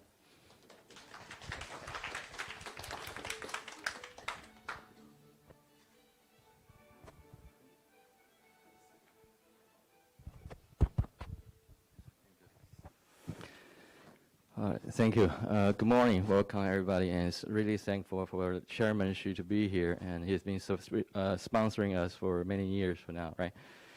And today I'm going to talk about a exploratory research here. We want to understand, like, why do people adopt GoShare, right? GoShare is a very interesting service in Taiwan. It's a nascent innovation. It's quite new. Right, it's quite new, and it's quite innovative. And recently, this is one of the first innovation really happening in Taiwan for a very long time. And interestingly, it's more similar to traditional gasoline-powered motorcycle because it provides battery swapping, and you need the battery stations over the place. And given its good geographic coverage in Taiwan, so it became quite an interesting case to us. So why is it interesting? Actually, it's quite complicated if you take a deeper dive into this phenomenon. It's a sharing economy, right? Because it's a rental. And it's also it's green, given the electric nature. And also it's quite innovative. So the e-scooter got at least like 3 categories together. But in the meantime, it's also a product and also service. So this phenomenon at the very beginning looked quite complicated, and that's triggered us to dive into that. So it's very multi-phase in nature. We need to draw multiple string of research or understanding to really study and understand this phenomenon. In order to do that, we actually, at the very beginning, we conducted 7 interviews, open-end interviews, with adapter already. And the method for sampling is snowballing. So we talk to somebody using that, and they may refer us to talk to somebody else, right? So in this process, we really understand there are 4 main streams of research related to this phenomenon. First of all, traditionally, innovation adoption. Secondly, the green or sustainability. And the third is really about self-image. And finally, is a complementary or complementary reality. And we'll talk about that in a little bit more detail. After that, we start to develop hypotheses because what we found here is essentially a case, right? So I want to provide a little bit generalizability of what we found here. And that's why we develop hypotheses and conduct quantitative survey research online. Of course, there's convenience sampling and snowball sampling. and about 540 valid response scores are collected. And we want to study behavior instead of intention. Although a lot of times we assume that behavior will lead to intention, but in reality, it doesn't really act like that. So we want to study behavior. So dependent variable, we try to study or adapt or not. And that's why we use logistic regression to study this. So in terms of innovation adoption, there are 3 mainstream literature talking about innovation adoption, which we commonly use. Rogers' idea, right, Davis, and also Venkatesh. And after carefully study, we think that Rogers' idea is better fit because it's more general, right? The UTA-UT or UTA-UT2, and also the 10 model were geared more into the IT-related or IS-related area. So we want to study using Rogers' idea.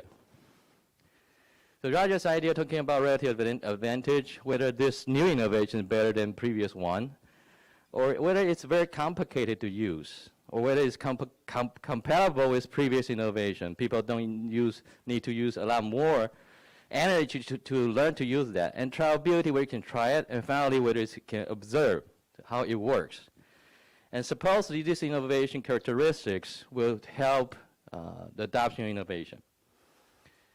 And that's why we did the first set of hypotheses, mainly about how the perception innovation characteristic will increase the probability of adoption of a green innovation. With a usually increase, except for this one, because in theory, complexity decrease the adoption possibility, right? And second phase, we talk about the green issue. The green issue, there are many theories talking about that. After we conduct initial research, we think VBN theory proposed by Stern have a better, I think, coverage in terms of this phenomena. You talk about value, behavior, norm. And since we value, believe in norm, since we want to understand whether people behave in a green way, so we adopt his basic idea. So people using this framework to study, for example, whether people use the alternative fuel vehicle, which is similar to what we are trying to do. And based on this framework, the belief, just like what we found in the interview, people believe that they are green, or people believe this innovation is green, they are more likely to adopt. During the interview, we do find some people say that. Right, so to study that, the idea of a believing or belief, people usually talk about the new environmental paradigm or environmental consciousness of one's. So the higher level of environmental consciousness will increase the probability of adopting green innovation. And then another interesting idea we actually found is more than these 2 ideas. People people adopt this innovation. It's because they say like this: people pay attention to me because this goal share is innovative. Or they say it's very fashionable. Or you say it comes from the original innovation. It's from Gogoro, so it's different from iRent or other ones. And this description is really talking about the idea of self-image, more specifically about uniqueness and also status gain, which is related to the overall self-image idea. Marketing researcher has been studying that. And like all this being talking about here, even Rogers talk about innovation adoption related to adopters' personal characteristic, all right? One of them will be social status or economic status and so forth. So that's why we are sorry about this typo. The higher level need for uniqueness and status gain in terms of self-image will increase the probability of adopting green innovation in this context. The other surprise to us was during the interview, people start to mention the reason why they adopt goal share was because the idea of a complementary. Idea of complementary has been studied in, for example, Porter's 5-force analysis, right? the complementary is very important in terms of facilitating adoption or promoting the other side of the industry. So the idea is that they go somewhere, whether by car or whether by massive transportation. They go there and they start to ride GoShare. So it's complementing their existing transportation mean, right? So the perception of complementary, that caught our attention. Then we start to study deeper. Then we found that transportation researchers, instead of management researcher or business researcher, they describe this phenomena from the idea of the first or last miles. So there being quite recent research being conducted in this area. So we try to operationalize this idea of complementarity construct from a perception perspective and using their idea. So that's why I say the higher level of perceived complementarity of innovation increase the probability of adopting this green innovation. Sorry again about typo. So this is the overall model.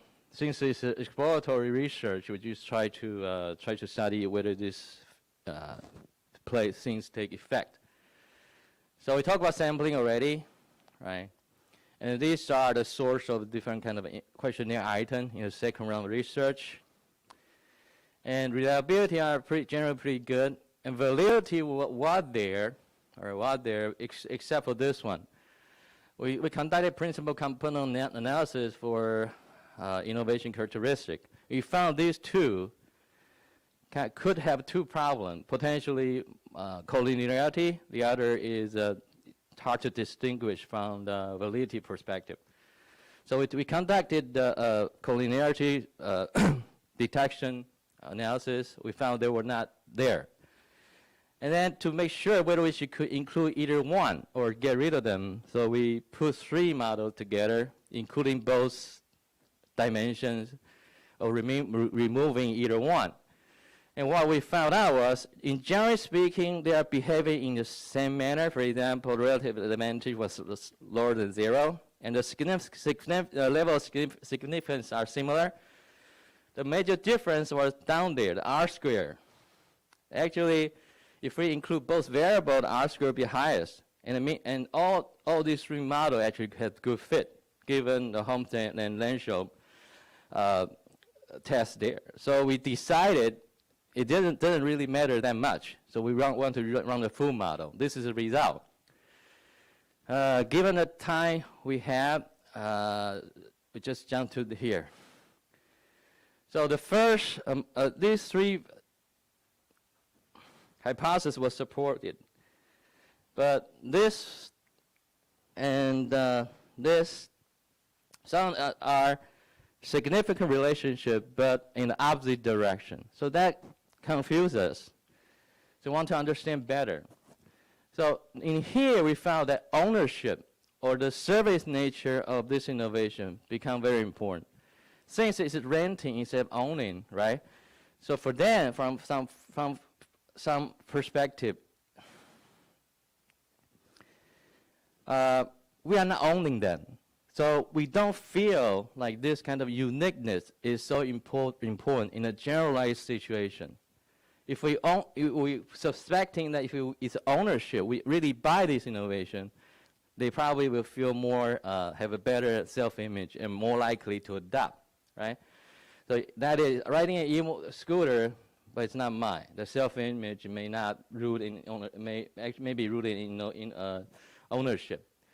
And another thing is that it's shared in nature. And finally, I think the whole power system in Taiwan, given we did not find a very significant relationship between environmental consciousness and adoption, I think that some people actually mentioned in the interview, 70% of our power actually come from high carbon emission method, either coal burning or gas turbine. So, and with a conversion rate for every from power plant, right, to road source to power plant, to power to transmission, to battery, and battery to power, motion, actually it's quite pollutive, the whole system. So maybe somebody actually are very environmental consciousness, that they understand that. And all the electric cars and motorcycles in Taiwan supposed to be green actually are not green. Instead, the internal combustion engine, the burning fossil fuel directly and turn into the motion, maybe in Taiwan, in a very special case, actually more green. And that's the presentation today. Thank you.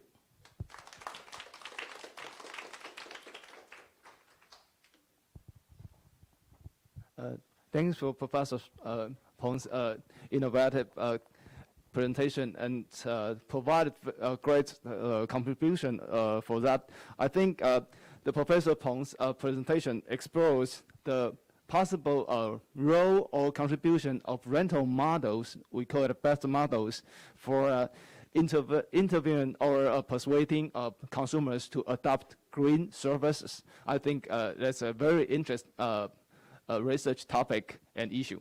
And then the third paper is presented by myself. And can you change to?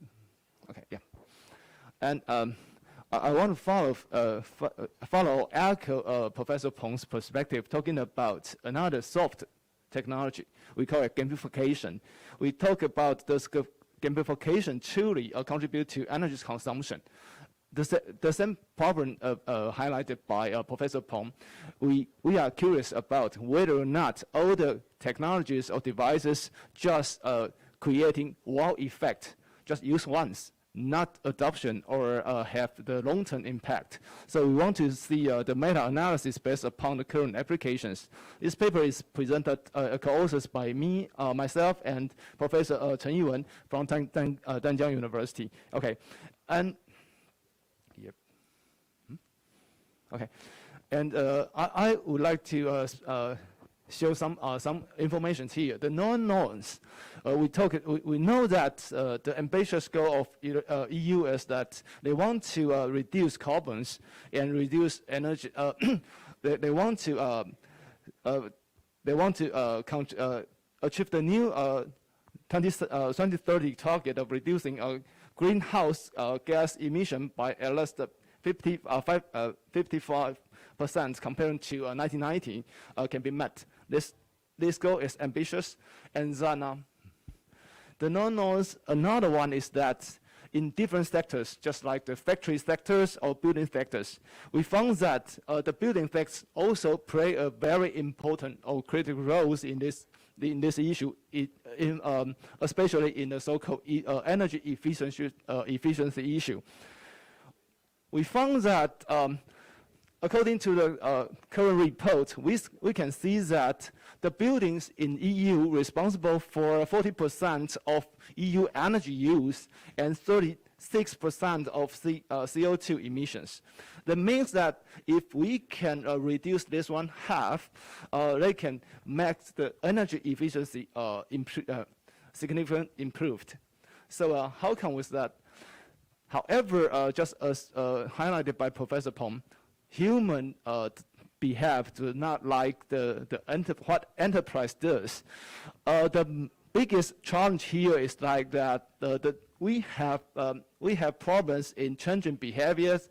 The challenge of changing behaviors of energy consumption is that we see that many people, the consequence that why the energy saving actions cannot be implemented. That's because many energy saving actions is invisible to the consumers. Two scenarios can be found. The first one is that the low frequency of billing ends to be invisibility of the consumed energy. People do not see the bill or do not see how they pollute the earth. And another one is that many consumers are not responsible for the water and energy bill.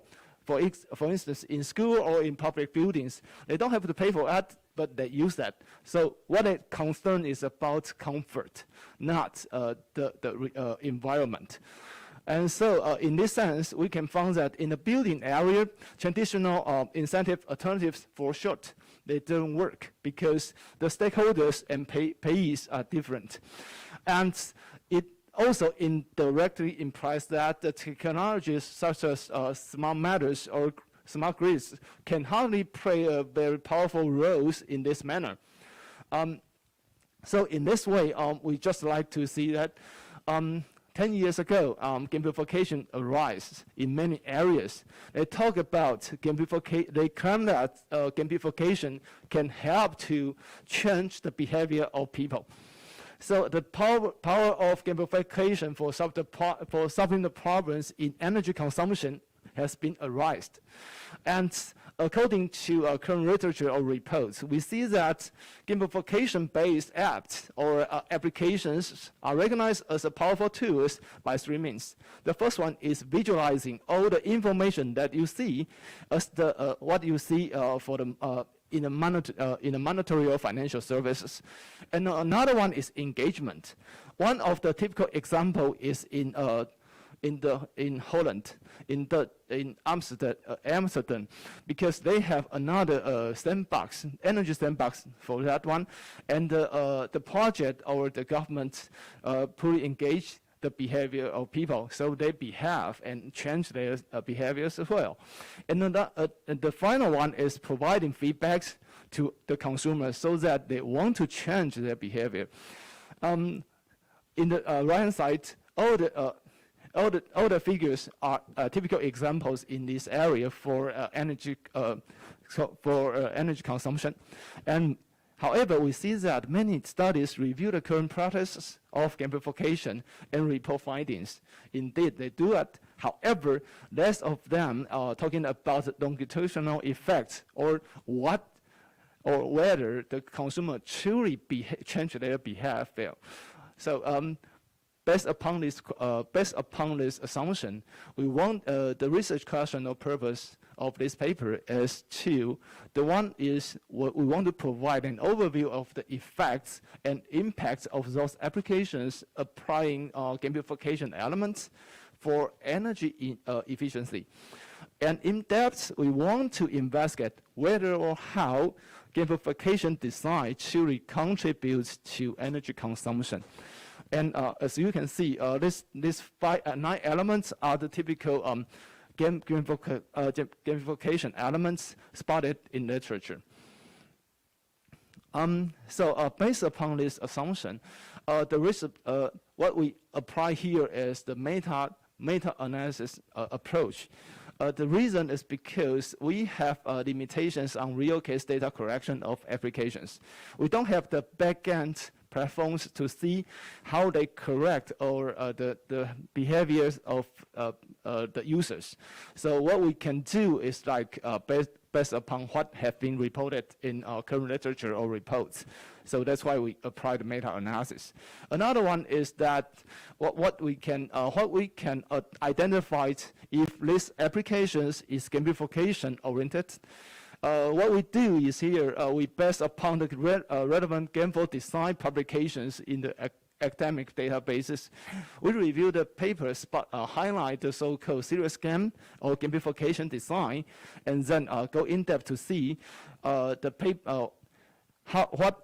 kind of applications or what kind of cases are spotlighted or used in that paper. And only papers written in English and published after 2017 are included. And after literature review and screening, we identify 6 key references as our basis, and which help us to generate 60 reference cases of the applications that's using or applying the so-called gamification-based design.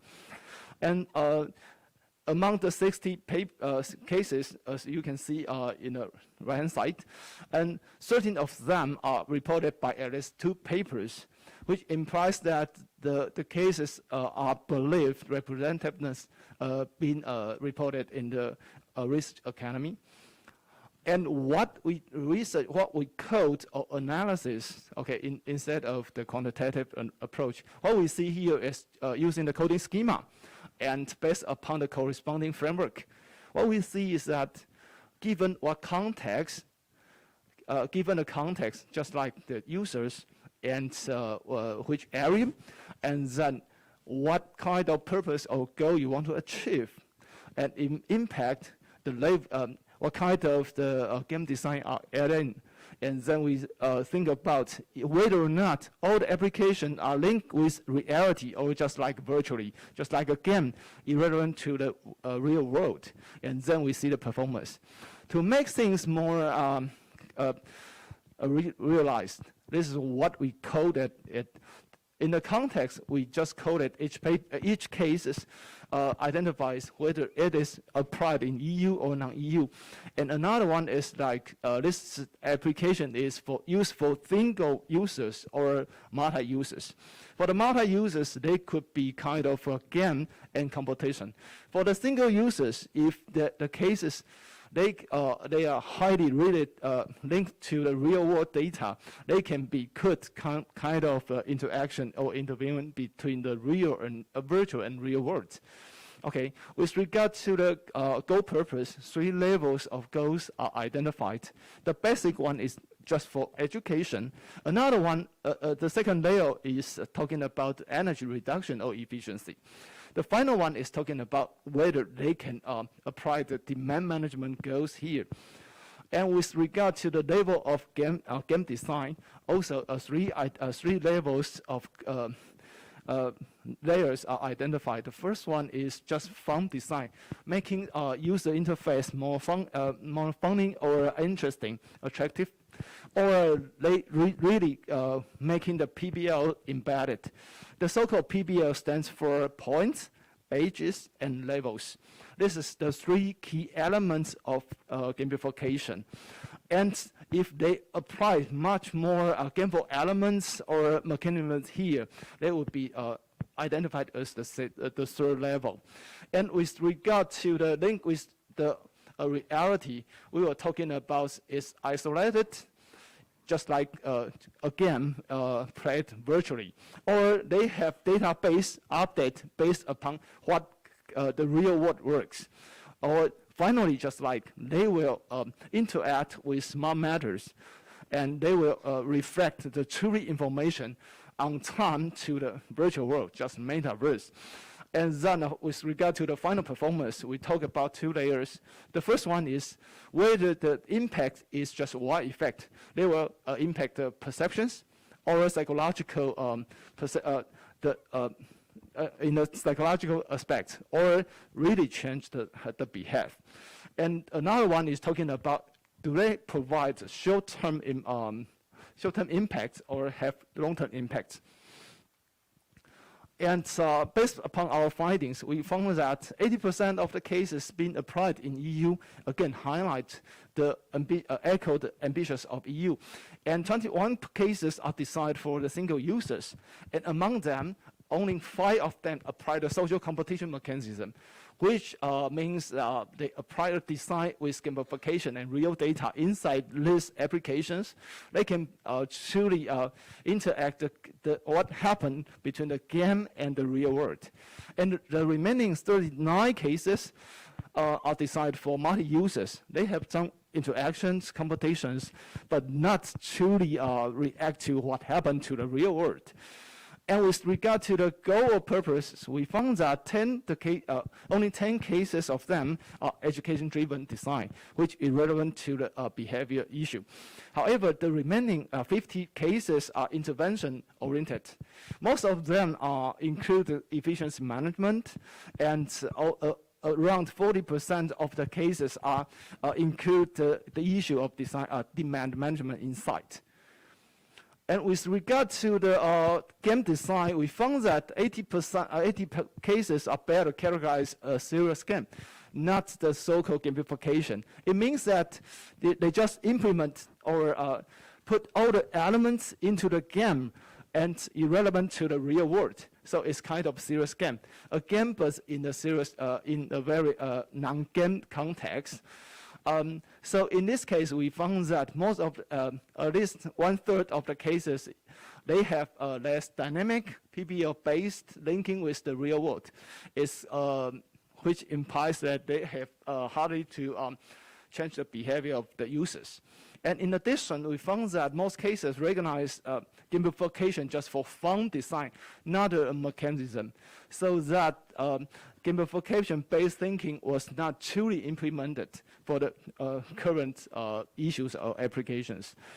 And with regard to if the game interacts with reality, yes, but less than 50% of the cases play in the physical places. That means that around 60% of the cases just operate in the virtual world, not interact with the real world. And only 5 cases of them are directly linked with the reality because they interact or update all the data from the IoT or the real world data real time, and being regarded as a behavior change-driven design. And finally, with regard to performance, okay, the challenge is that less than 50% reported show wrong evidence merely, and not all of them are significant. And no case reported the impact for the long-run effects, unfortunately. So it means that they have no change for the behavior. Okay, so the final regard is that gamification indeed contribute to energy consumption, but its effects are still far from expectations. The reasons may lies in 4 issues. Only fun-based design rather than gamification-based design, and focus on efficiency, not demand management. They're talking about the short-term or wide effect rather behavior change. Another one is they have the game or applications independent from the real world. Implications, just like we want to careful design by referring to social technological perspective, and in depth using the PBL designs here, or introduce innovative approaches for facilitating the tracing between the real world and data into the applications. And the finally is just like encourage for experimental proof of solution or service practice projects. This is my current job here, and thank you for listening. Okay, and sorry, I know the time is goes. So the first paper comes to the CSI issue and presented by Mr. Huang Xiangting, and the title is Implementing the Corporate Social Responsibility to Enhance Employee Green Behavior, the mediating effect of organization identification and employee well-being. Let's welcome.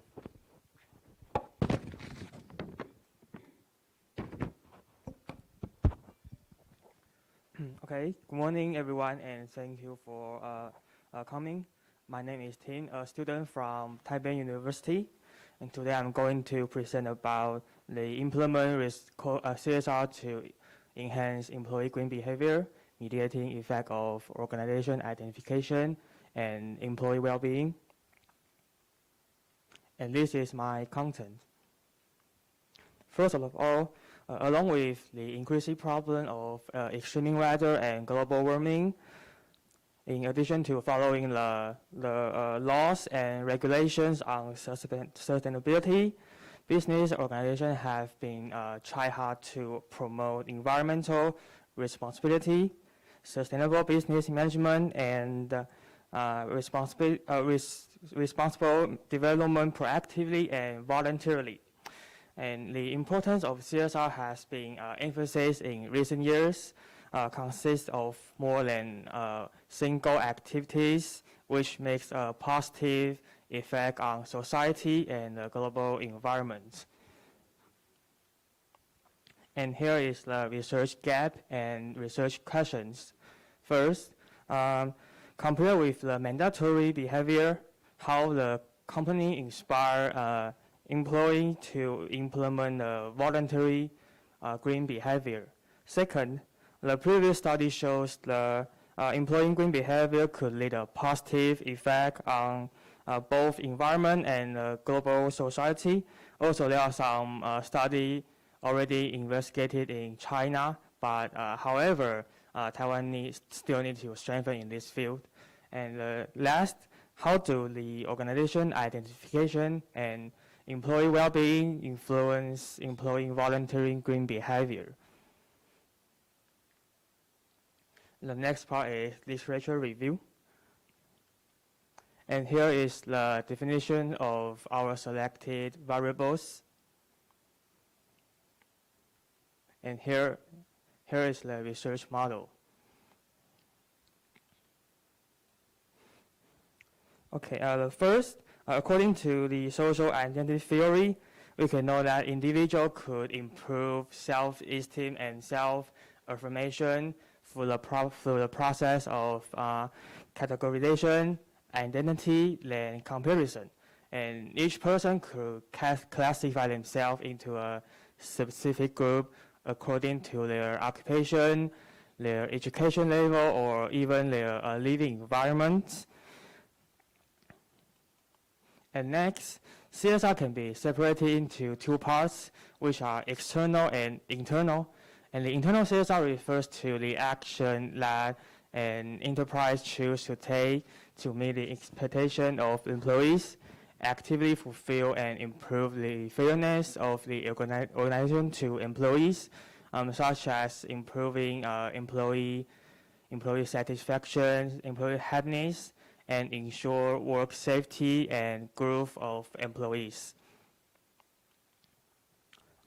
The next, according to social information processing theory, the employee's closest environment is measured in establishing their attitude and their behaviors. Also, employees imitate the behavior by processing the clue they get from their workplace. And next, we can consider that organization identification can be linked to organization citizenship behavior, which promotes success, including maintaining the relationship between group members, taking action to protect the organizations, or even maintaining the reputation of all the stakeholders.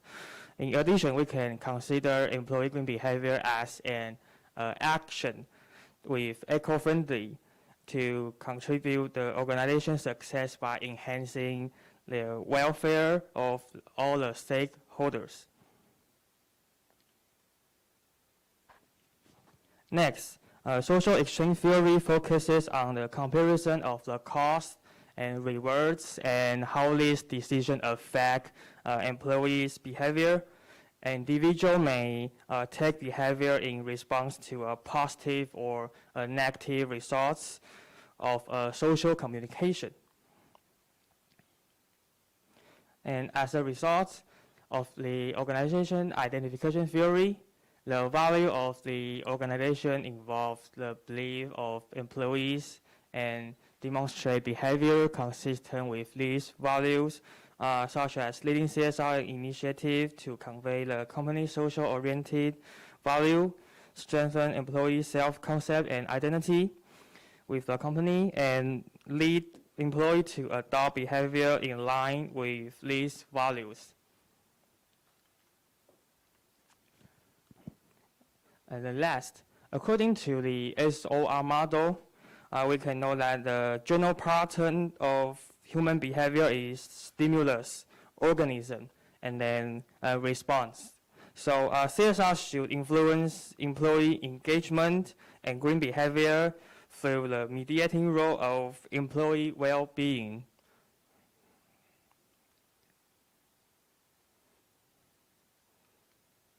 And the next is methodology. And our participant are an employee in the companies and a public organization in Taiwan. And there are 300 surveys were distributed, and finally there are 195 body response were returned. And in the end, there's a response rate of 65%. And the next part is results. As a table 1, we can see that the means, the standard deviations, the correlation between the measures of the selected variables, and CSR was positively related to green behavior, employee well-being, and organization identification. And also, employee green behavior was positively related to employee well-being and organization identification. And finally, employee well-being was positively related to organization identification.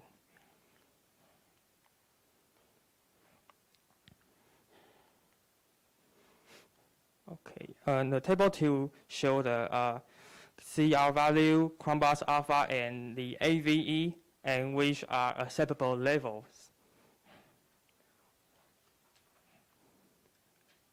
And the table 3 and table 4, we use bootstrapping to estimate the mediating effect.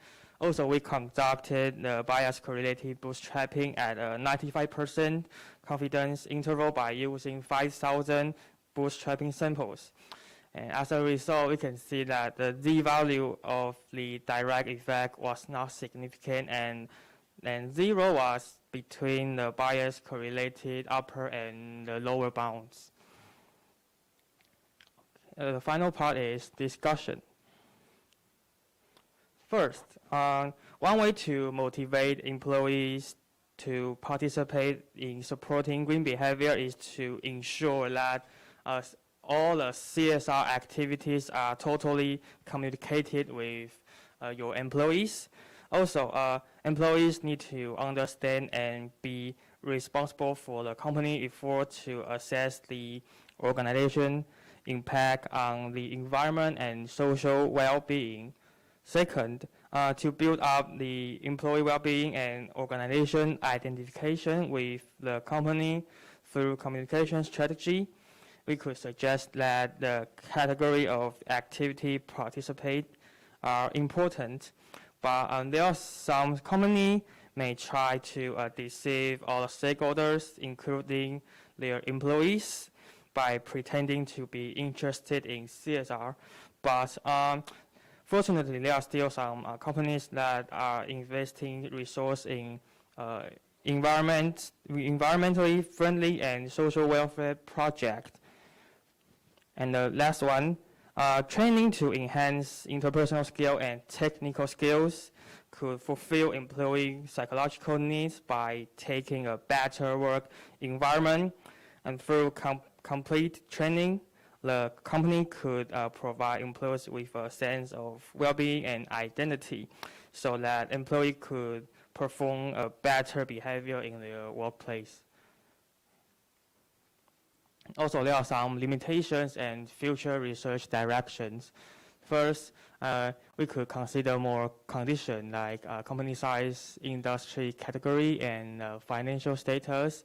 Also, we could consider other dimensions in CSR. And here is my presentation. Thank you.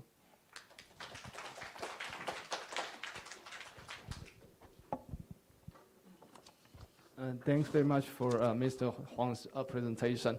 And they provide from the theoretical issue turning into the managerial implications and findings in the end. That's very interesting and with a great contribution here. And here, the last one, we here have the last one paper of this section, and a very beautiful paper because the title is CSR Beauty in the Eye of the Behavior. And talking about influence of retail image, congruency and consumer personal values, and presented by Professor Huang Wenye, and let's welcome here. Thank you.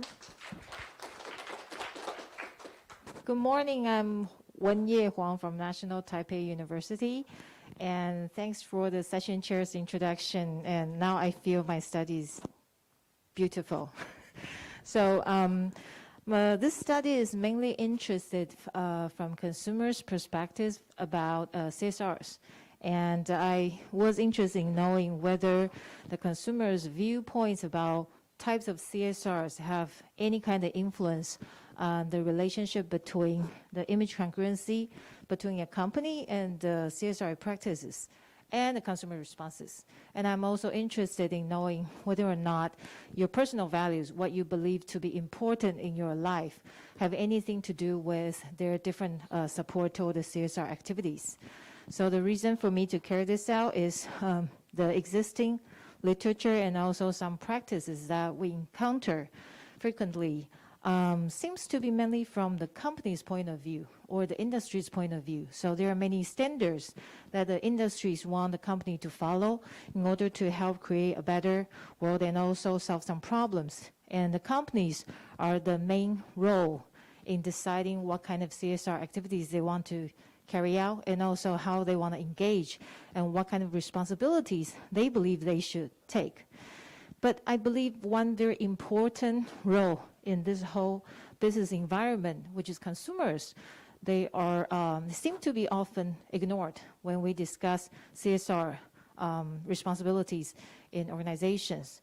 And I personally think that when the companies do good things to the world, to help the world to be a better place, it is also very positive energy for consumers to form good impression about the companies and further derive these impressions to the general business environment. So in the long run, logically speaking, we could have a better environment to do business and also to live.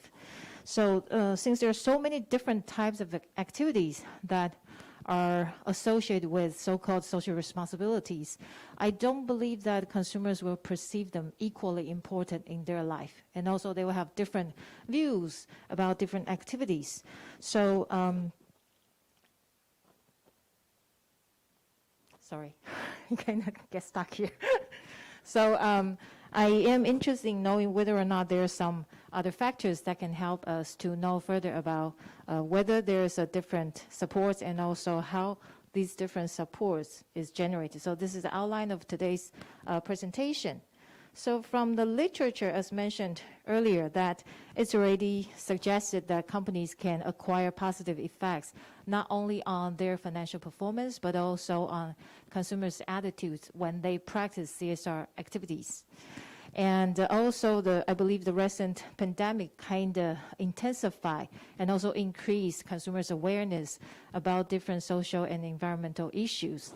And it kind of further urges the companies to care more about what's really important in the society, and they have to carry out responsible actions. So this inevitably creates a need to know more about what consumers really care about in terms of the social and environmental issues, so that can help companies to choose their actions with meaning and also allocate their limited resources more carefully. So studies also suggest that the brand cost fit, which is the congruency between the image of the company and the CSR activities they practice, can have an impact on the consumer's responses toward the brand. And the personal values are also found to have some impact on consumers' responses to the CSR practices. So it's kind of logically inferred that consumers with different values might have different supports toward different types of CSR practices.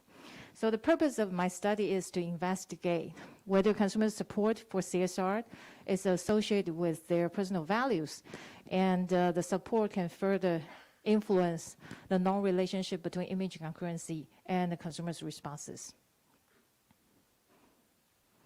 Okay, so from the business social performance viewpoint, the scholars has proposed 4 types of CSR, including economic, legal, ethical, and discretionary. So this is the classification that I used in my study for further investigation. Of course, there are other types of classifications, but this is the one that I used to design my study.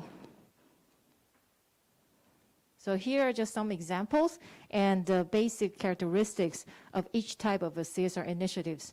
So for economic CSR, it demands the companies to take fundamental responsibilities, such as to make good quality product.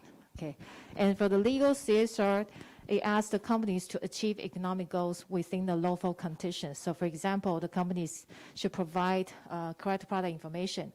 For the ethical CSR, it denotes that the ethical activities are not always bounded by law, but it has to meet the expectations from the social members. So for example, the companies provide safe shopping environment. For the discretionary type of CSR, it should be above and beyond the social expectations. So for example, the companies donate to charities. So these are the basic characteristics and also the examples for the types of CSR activities that the company can do.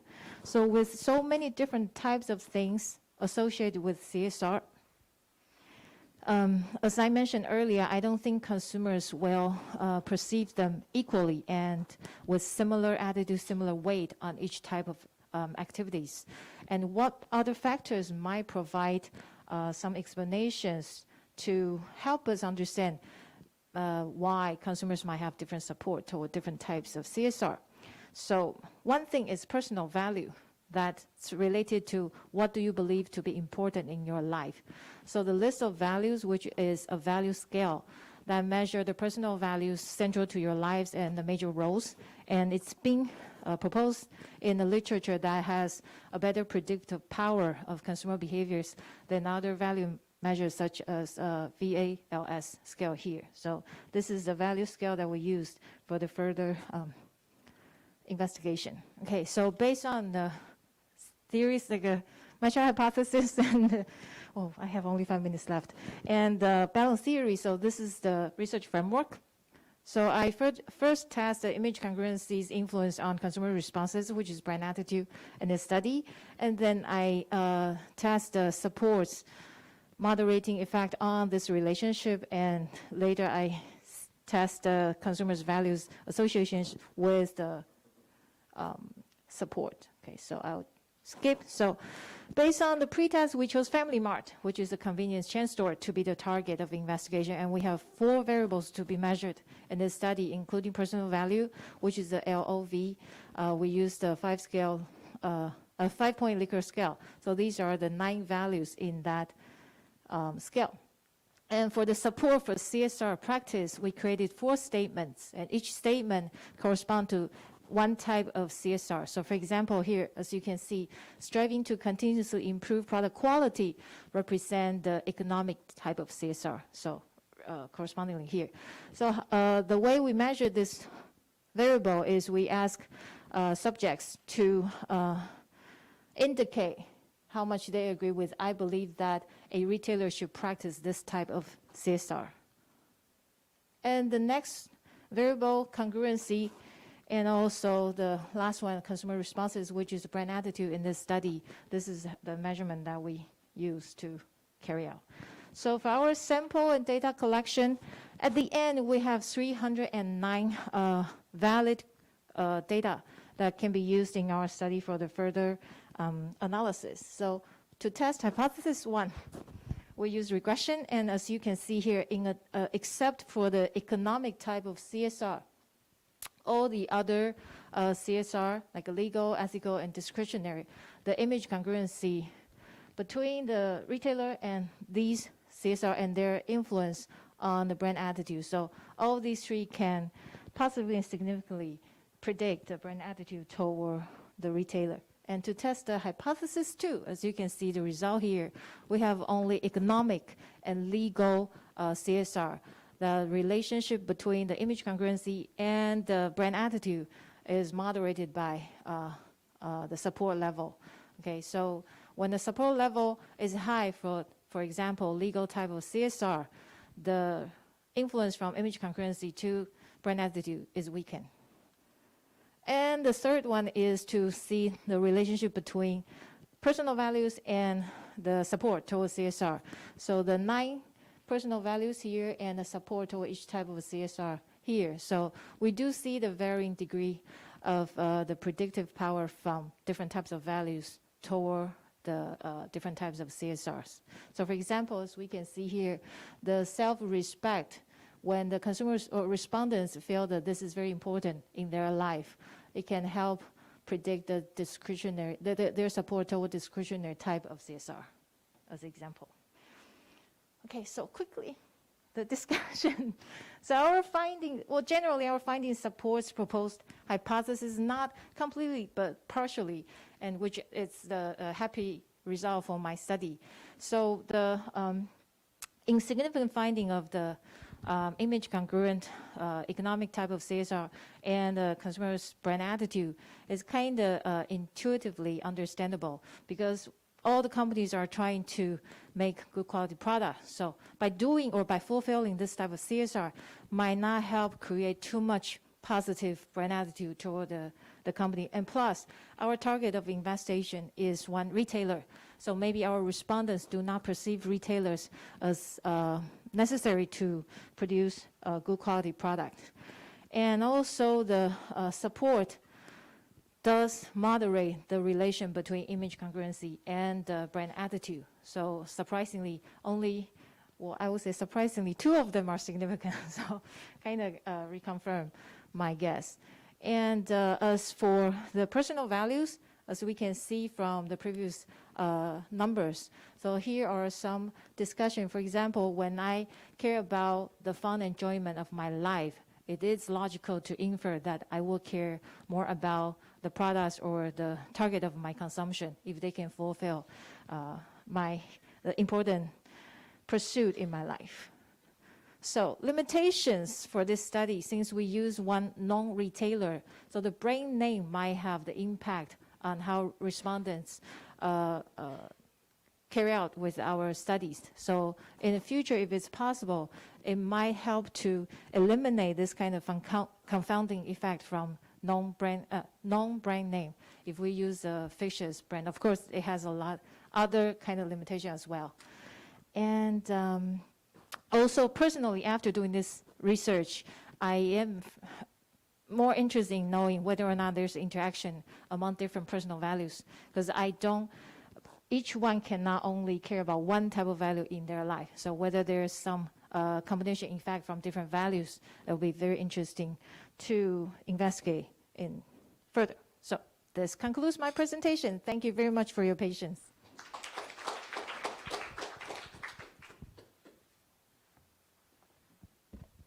Okay, thanks very much for Professor Huang's perfect ending presentation here. From the presentation, we can see some echoes information from the previous section, and also spotlights not only the consumer behavior, but also the consumer value, how to interact with the CSR, especially in the case of retailing industry. That's very interesting and very insightful research. And then this is we still have around 7 minutes, and before the open question and answers, our President Xu is study very give a hard work listening, and she just raises an integrated question to based upon the papers from the supply chain and the green bond. Okay, and calling for all the attendants giving us the ideas. And the question is, well, governments are shown support and serious control. It will help the environmental sustainability progressing, but is this seems to obstruct the environment growth?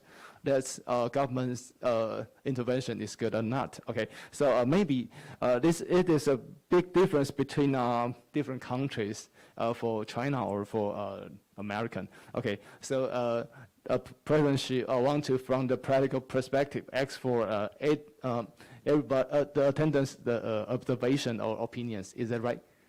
Yep. So is there any different the audience can provide your ideas or thinking, reacting for our President Xi's the question?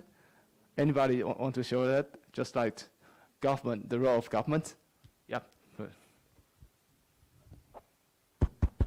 Okay, and thanks for Chairman, our outstanding alumni, Chairman Xi's this question. I think this question is quite interesting.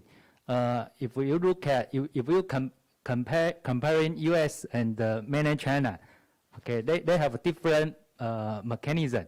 Okay, if you look at U.S., they adopt market mechanism. Okay, to undertake their CSR or their environmental management.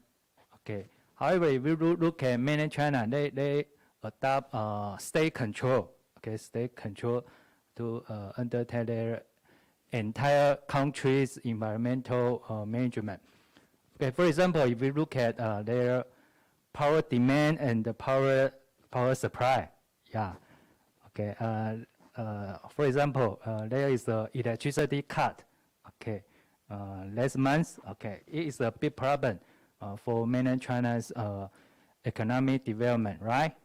Okay. And we can look at it is a state control. Okay. Mainland China, they adopt state control to they would like to achieve their carbon emission goal, right? Okay, and there is a big problem. Okay, if you look at Adam Smith, he is in his famous book, okay, the Wealth of Nations, right? If you look at the Wealth of Nations, he argues market mechanism. Okay, market mechanism is a in market mechanism price mechanism plays a invisible hand. Okay, and price mechanism or market mechanism can rearrange our resource arrangement. Okay, it can reallocate our resource arrangement. Okay, to help our society to achieve optimal social welfare. Okay, so if you, according to Adam Smith's The Wealth of Nations, I think market mechanism is better than state control. Okay, so this is my personal opinion. Okay, thank you.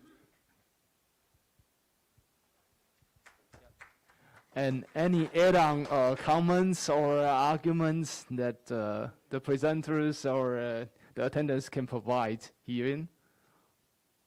No more?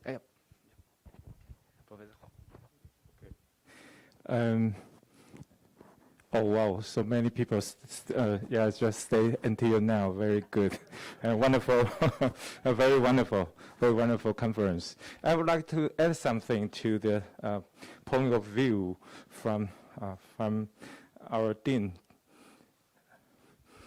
yeah, distinguished Professor Chen. Yeah, and of course the main mechanism still conducted by the private sector, by the listed or all the companies, by the private sectors. But I think that the pace is not quick enough compared to the climate changing, compared to now the situation we have seen. So I think governments still have to play a very important role. Yeah, like we can take England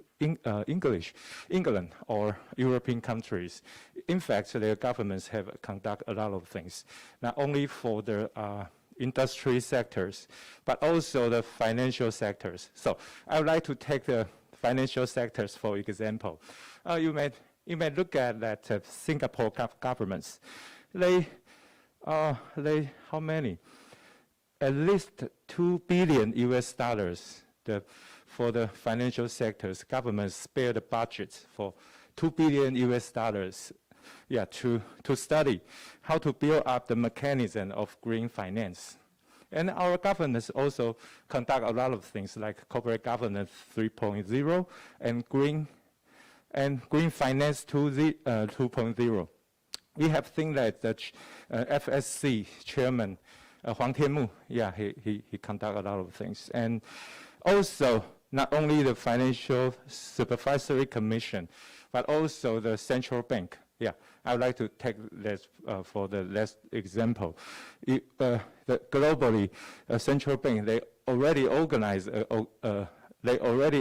and how could I say that? Maybe there's initiatives. Yeah, there's a group. Yeah, because we are not a member of United Nations, so Taiwan Central Bank cannot join the group. But as far as I know, even our central bank, they already awareness this kind of things. So they already take a lot of things and also organize ESG or green finance departments to push these things. So I just wanted to mention that, yeah, of course the manpower should be driven by the private sector, but also governments need to do more things to help to help that these external costs, how to be incorporated to into the internal costs. And also, I think not only cost, but also the benefits.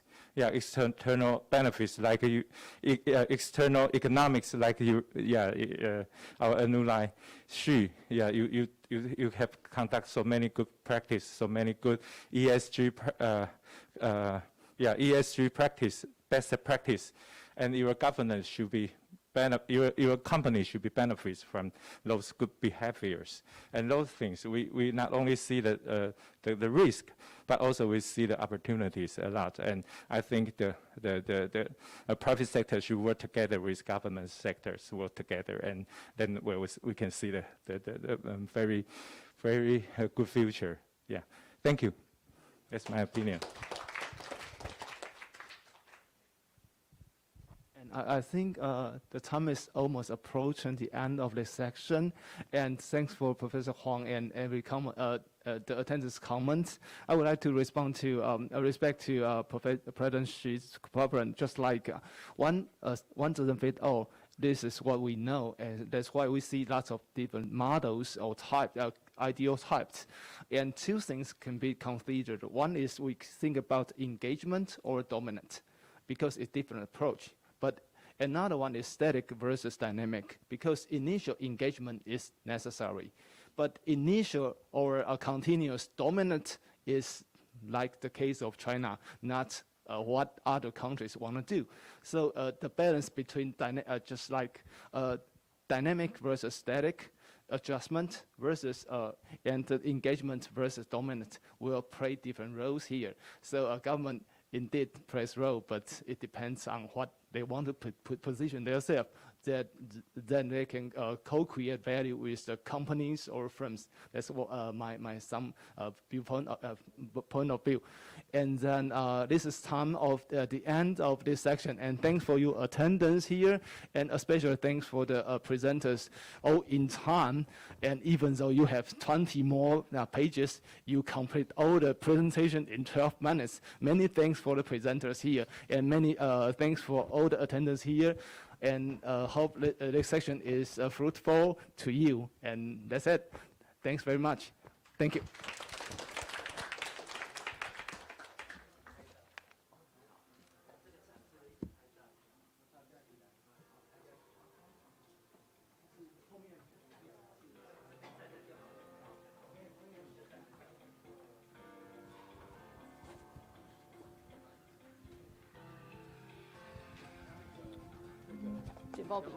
OK。